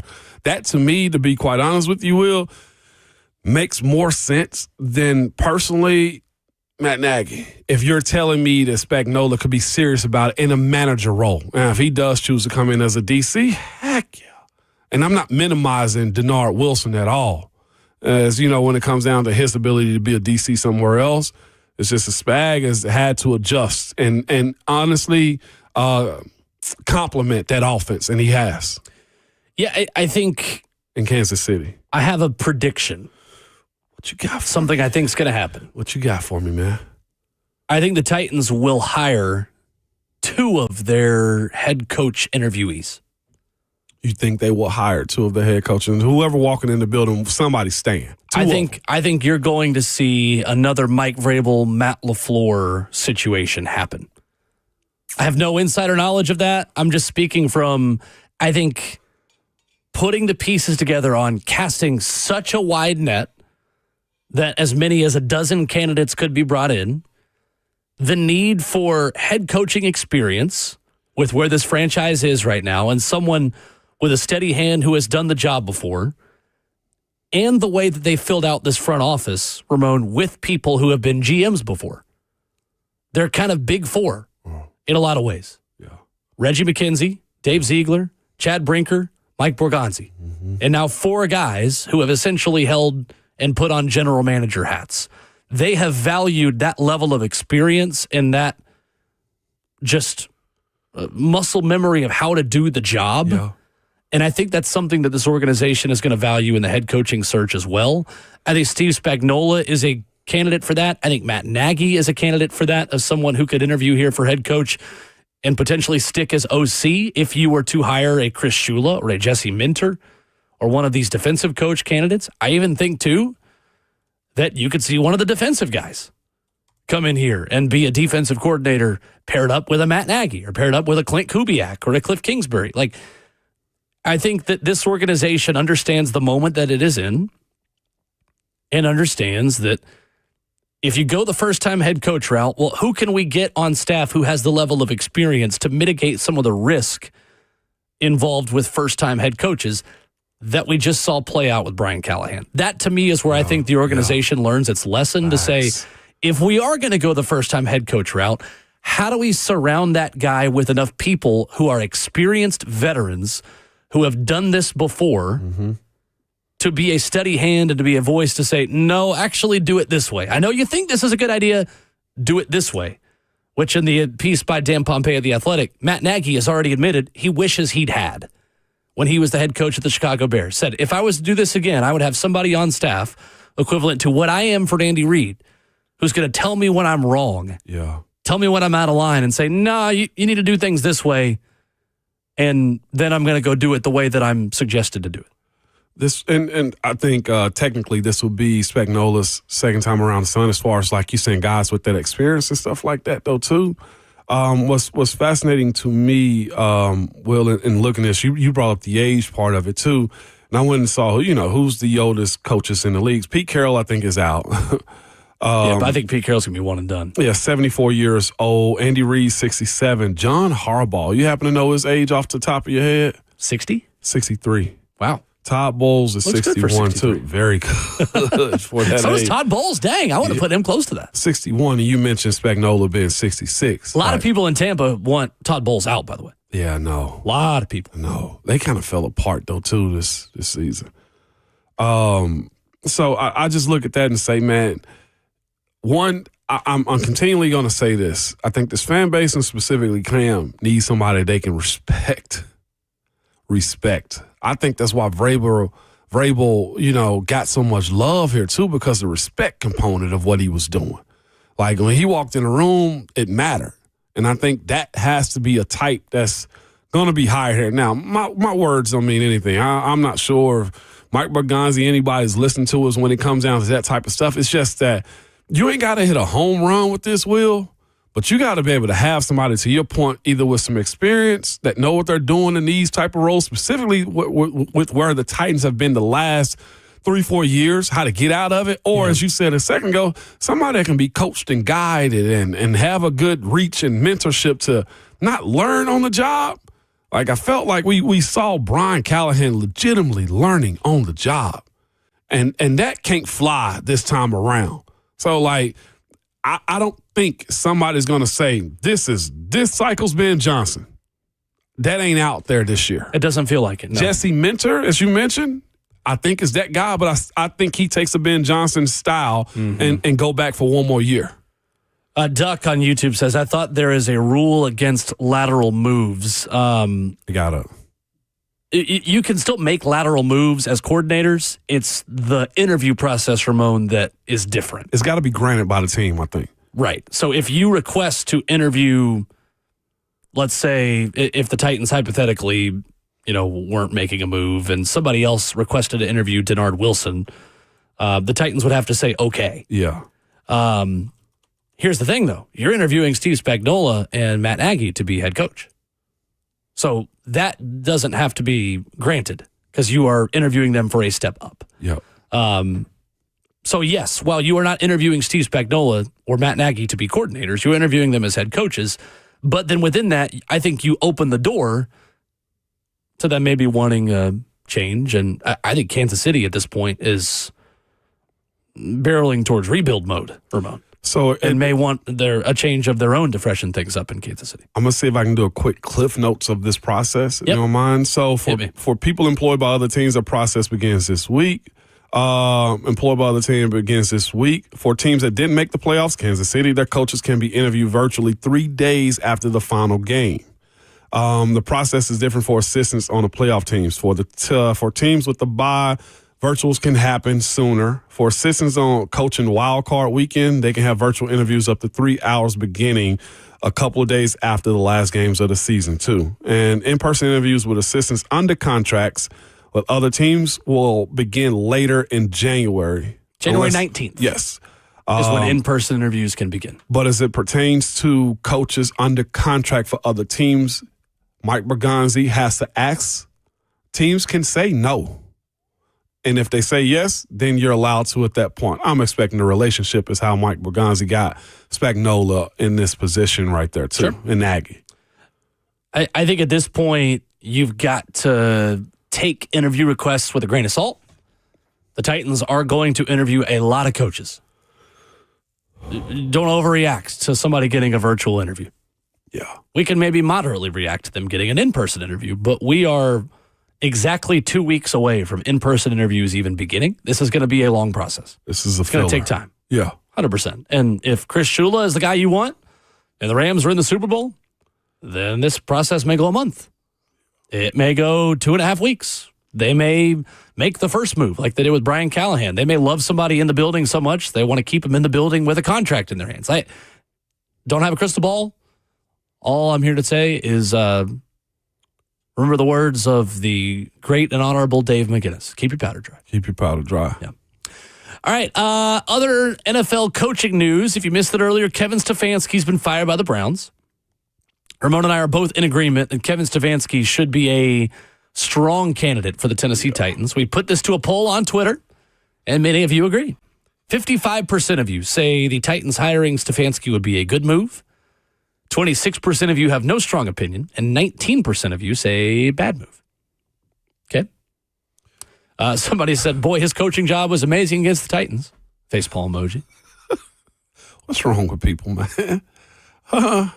They just can't wait to just go at him and have him, man. By that same logic, his coaching job against the AFC North champion Pittsburgh Steelers was pretty good 2 weeks ago. Yeah, to preach, Will. Yeah. Stefanski was the first coach to coach 100 games for the Browns in over 50 years. What? Are you serious? Dead serious. In how 50 years? In over 50 years. I mean, you got to look at the rotation of people they've had. I saw a comment. I shouldn't laugh. I saw a comment underneath that poll that said, make it an option to say the Browns are the Browns also, which I think is the attachment that Stefanski is going to have, though, too, is I will say as far as coaches and winning a division or being in the playoffs and all that type of stuff, he's checked those boxes of turning somewhere around. I will adamantly say this, too. I do think he was handcuffed with the moves that were made by the front office. I know they sent him off with a good thank you, for firing him and stuff like that. But all intents and purposes of him being a good coach is there. Now, like I said, remove the Coach of the Year awards that he's gotten because I do think storylines play a part in that, too. But Will, I think at this point, I got a yes from Adita Kinkabwala, who I know is very nice. Close to that locker room and Coach Stefanski, too, and we'll have to see what she says tomorrow about him now that he's free and clear of what Cleveland Brown is. Or him being the Cleveland Browns coach. Jason hit us up on Twitter, says, I'm not going to lie, I'm kind of confused why some people are high on Stefanski. He's flopped at Cleveland, albeit they're a dumpster fire front office, but he would have the same issues here, so I just don't see it. Nagy/Stefanski are both awful, and we'll hire one of them. Sad face. Do you think Kevin Stefanski would have the same issues in Tennessee that he had in Cleveland, Ramon? So that was my thing. Nobody's gotten Cleveland right more than him. He's gotten Cleveland right to the postseason a couple times. He's potentially, if James Pierce Jr. don't go get it, is going to end up getting the defensive rookie of the year. Carson Schlesinger, second-round pick out of UCLA. I know Myles Garrett is a unicorn in what he's done, but legitimately, I mean, he's managed that well. You look at the quarterbacks and how that position right there in itself, like, just look, that's one thing he won't have to deal with here in Tennessee. Now, depending on how long Cam Ward's shoulder is going to take, that's something that he doesn't have to worry about. Finding a solid backup is going to be something that he has to be prepared for if Cam's not ready. But as far as managing a team, keeping it together, keeping the front office tight, if Mike Bergonzi and Chad Brinker have designated how they're going to run this business, meaning Mike Bergonzi has the head coach, has the players and on-field stuff, I think it's a smaller government that Stefanski could flourish in, especially if he's going and winning. Respectfully, I say this not to, crap on anybody, but if he's going to win the AFC North or competing in it, like, we're talking about double-digit wins for this team. With a guy in Baker Mayfield that I'm sure he would have loved to have had back. Like, I don't think it was his choice. Let's look at 2025 for the Cleveland Browns. And I'm not trying to cap for him. He is the top of my list, one of the top candidates on my list for head coach. I'm not kind of trying to cap for him, but who in their right mind draft 2 quarterbacks mid-round? Now, we're not talking about RG3 and Kirk Cousins. This is not even that. We're talking about a 3rd and a 5th rounder in the same year for what? On top of Deshaun Watson? Like, at least you know this, and every coach walking into this world, and as far as the Tennessee Titans go, you got you got Cam Ward, and you ain't got to worry about nobody else. Yeah, and I think, to Jason's point, that's where the comparison between the Titans situation and the Browns situation falls apart. The Browns wanted Cam Ward and couldn't get him. The Titans have Cam Ward. Somebody tell me he's better suited for Cam. Sure. I think so. And I think, too, Giants reporters are already starting to say, hey, I think Kevin Stefanski is a leader in the clubhouse for the Giants. The Titans are a better job than the New York Giants. Great. Joe Schoen has been announced as he's coming back as the general manager of the New York Giants. Why would I go work for that guy who's got 1 year left? I'm serious. Yeah. Joe Schoen is the most pre-fired GM in football. Yeah. I have no clue why they're not just starting over. And now the Giants are kind of in the same timeline the Titans have been in, to where you bring in a new guy, but you kind of don't feel great about what you've got in GM, in front office. Mm-hmm. And then you're forcing this marriage that might be doomed to be changed literally within months. Ramon, am I crazy? Are the Giants a better job than what the Titans have right now with Jackson Dart and Joe Schoen? I don't think the Giants is a better job other than market and eyes that you're going to get on them. And having to play Philly every year? Yeah. Twice? Washington, who is going to be better next year, I think. Yeah. Twice? Dallas? Is Joe Schoen the same GM that also had his son mention Madden or something like that? Okay. Yeah. No, I can't attach myself to that. I don't know how Joe Schoen still has a job this morning.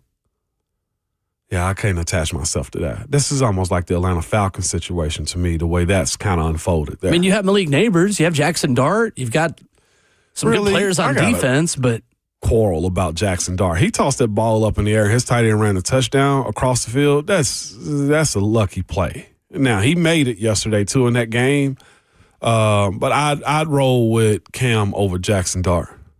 Not only is Joe Schoen remaining general manager, too, he is leading the coaching search. Like, your success is tied directly to Joe Schoen. I don't like that. Who might not be around much longer. I think the Titans are a better job. I don't like that. I think the Titans are a better job than them. I think the Titans are a better job than Cleveland. And we'll see who else comes available as the day continues. Atlanta doesn't have a first-round pick, doesn't have a quarterback. You have both in Nashville. Interesting. 615-737-1045. What'd you say? That was Woody Johnson's son that said that, the Madden. No, there was the Joe Schoen thing was on Hard Knocks when his son was like, we should draft Malik Neighbors. So I thought that's what you were talking about. Yeah. Ooh. And then they did not. Well, they did draft Malik Neighbors. It was, who am I thinking? It was Lamar Jackson. They're like, why don't you trade for Lamar? Wasn't that it? Yes. His son was on the offseason Hard Knocks, like making moves for him that were or were not made. Trust my kids, but not on business decision that feed us. Some headlines out of Knoxville. We have been teasing this for a little while as well this morning. Haven't gotten to it yet. Transfer portal open, moves being made. The Vols have not really made any big ones yet, but have one of the biggest names of the portal on campus as we speak. We'll fill you in on all that coming up.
Ramona Willow, 104.5. The Zone continues. Busy transfer portal stuff in Knoxville to get to. One more Titans little blurb before we get to that. Our good friend Aditi Kinkabwala of CBS Sports is going to join the show tomorrow at 9:20.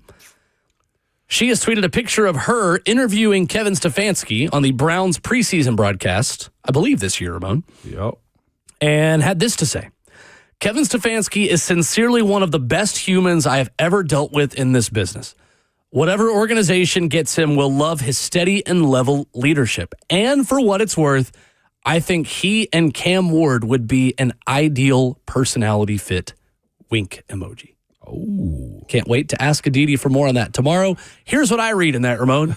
Kevin Stefanski wants to be the next Titans head coach. Yeah. So that's kind of what I'm getting. I think Titans or Giants. I think Kevin Stefanski clearly is putting feelers out there. I don't want to put words in Aditi's mouth. I'm just mean that that's the message that I get. We can ask her tomorrow. We can definitely ask her tomorrow.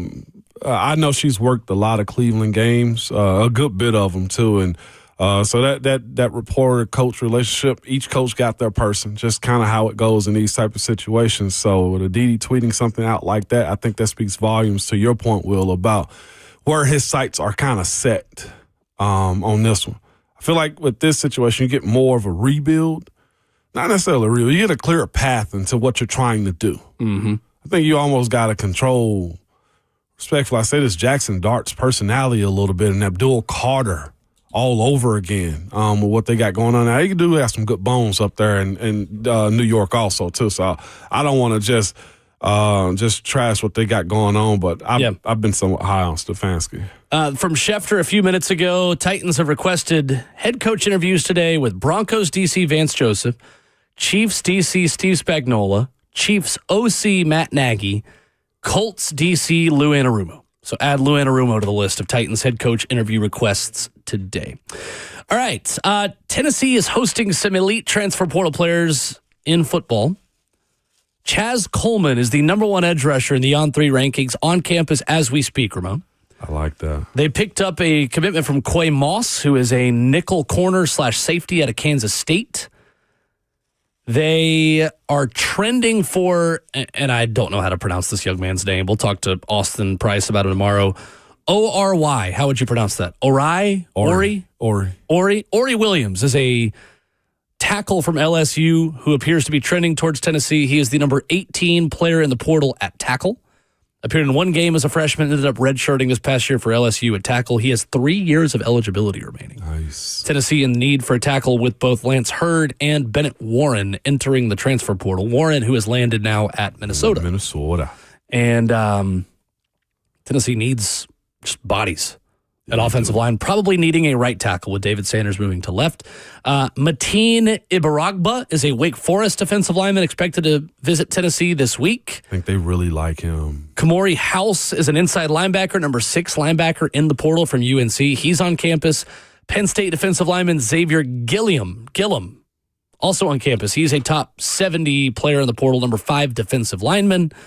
Ramon, the business has not been booming yet, but there is a long way to go. Got to close on some of these, especially if you're going to compete.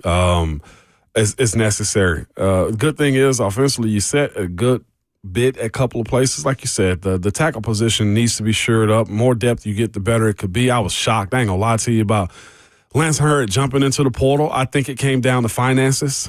Which officially just happened, by the way, literally 2 minutes ago. Lance Hurd entering the portal. I think it came down to finances. Rumors on social media and some message boards was he's seeking about $3 million. I'm guessing he didn't get the grade back that he wanted. I'm not sure where he would have fell. Probably 3rd, 4th, 5th round guy.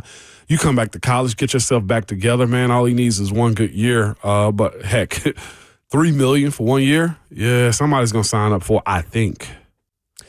So, lots to discuss tomorrow. You'll want to tune in for Austin Price at 8:20. For the latest out of the transfer portal in Knoxville. Back at it tomorrow, 6 a.m. Glad to be back. Ooh, good to see you again. It's been a minute. Who's behind you now? Atlanta Morissette? No, you said Miranda Lambert. I think. We'll talk to you be knowing these talk to you people, man. tomorrow, 6 a.m. Hey, man, shout out to the Noobs, man. Happy Founders Day to my fraternity, man. Kappa Alpha Psi, first and foremost, man. And most definitely, remember this at all times as we start off this 2026. Your Twitter fingers and your mic is always high. Also, shout out to the $1 Million Muro. Yo, baby.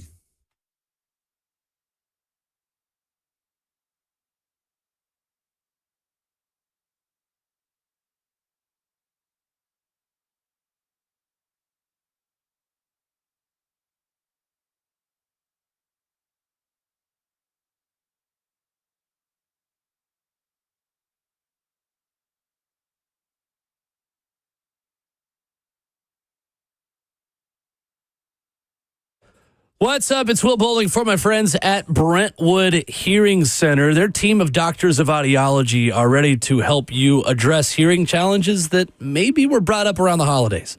Maybe it was you, maybe it was a family member telling you, hey, you don't hear as well as you used to. You need to go get this checked out. Well, Brentwood Hearing Center has the best technology on the market to address those challenges that you may know about or that you may have just found out about. Maybe you're just thinking of that family member that you are telling, hey, you can't hear as well as you used to. Well, Brentwood Hearing Center, they're going to sit down with you and understand where you are having trouble hearing, whether it's at work, whether it's at a crowded restaurant, whether it's at the company holiday party. They're going to have a fix for you. 615-377-0420 is the number. You can visit them online at BrentwoodHearingCenter.com. That technology that connects wirelessly to your smartphone, to your TV.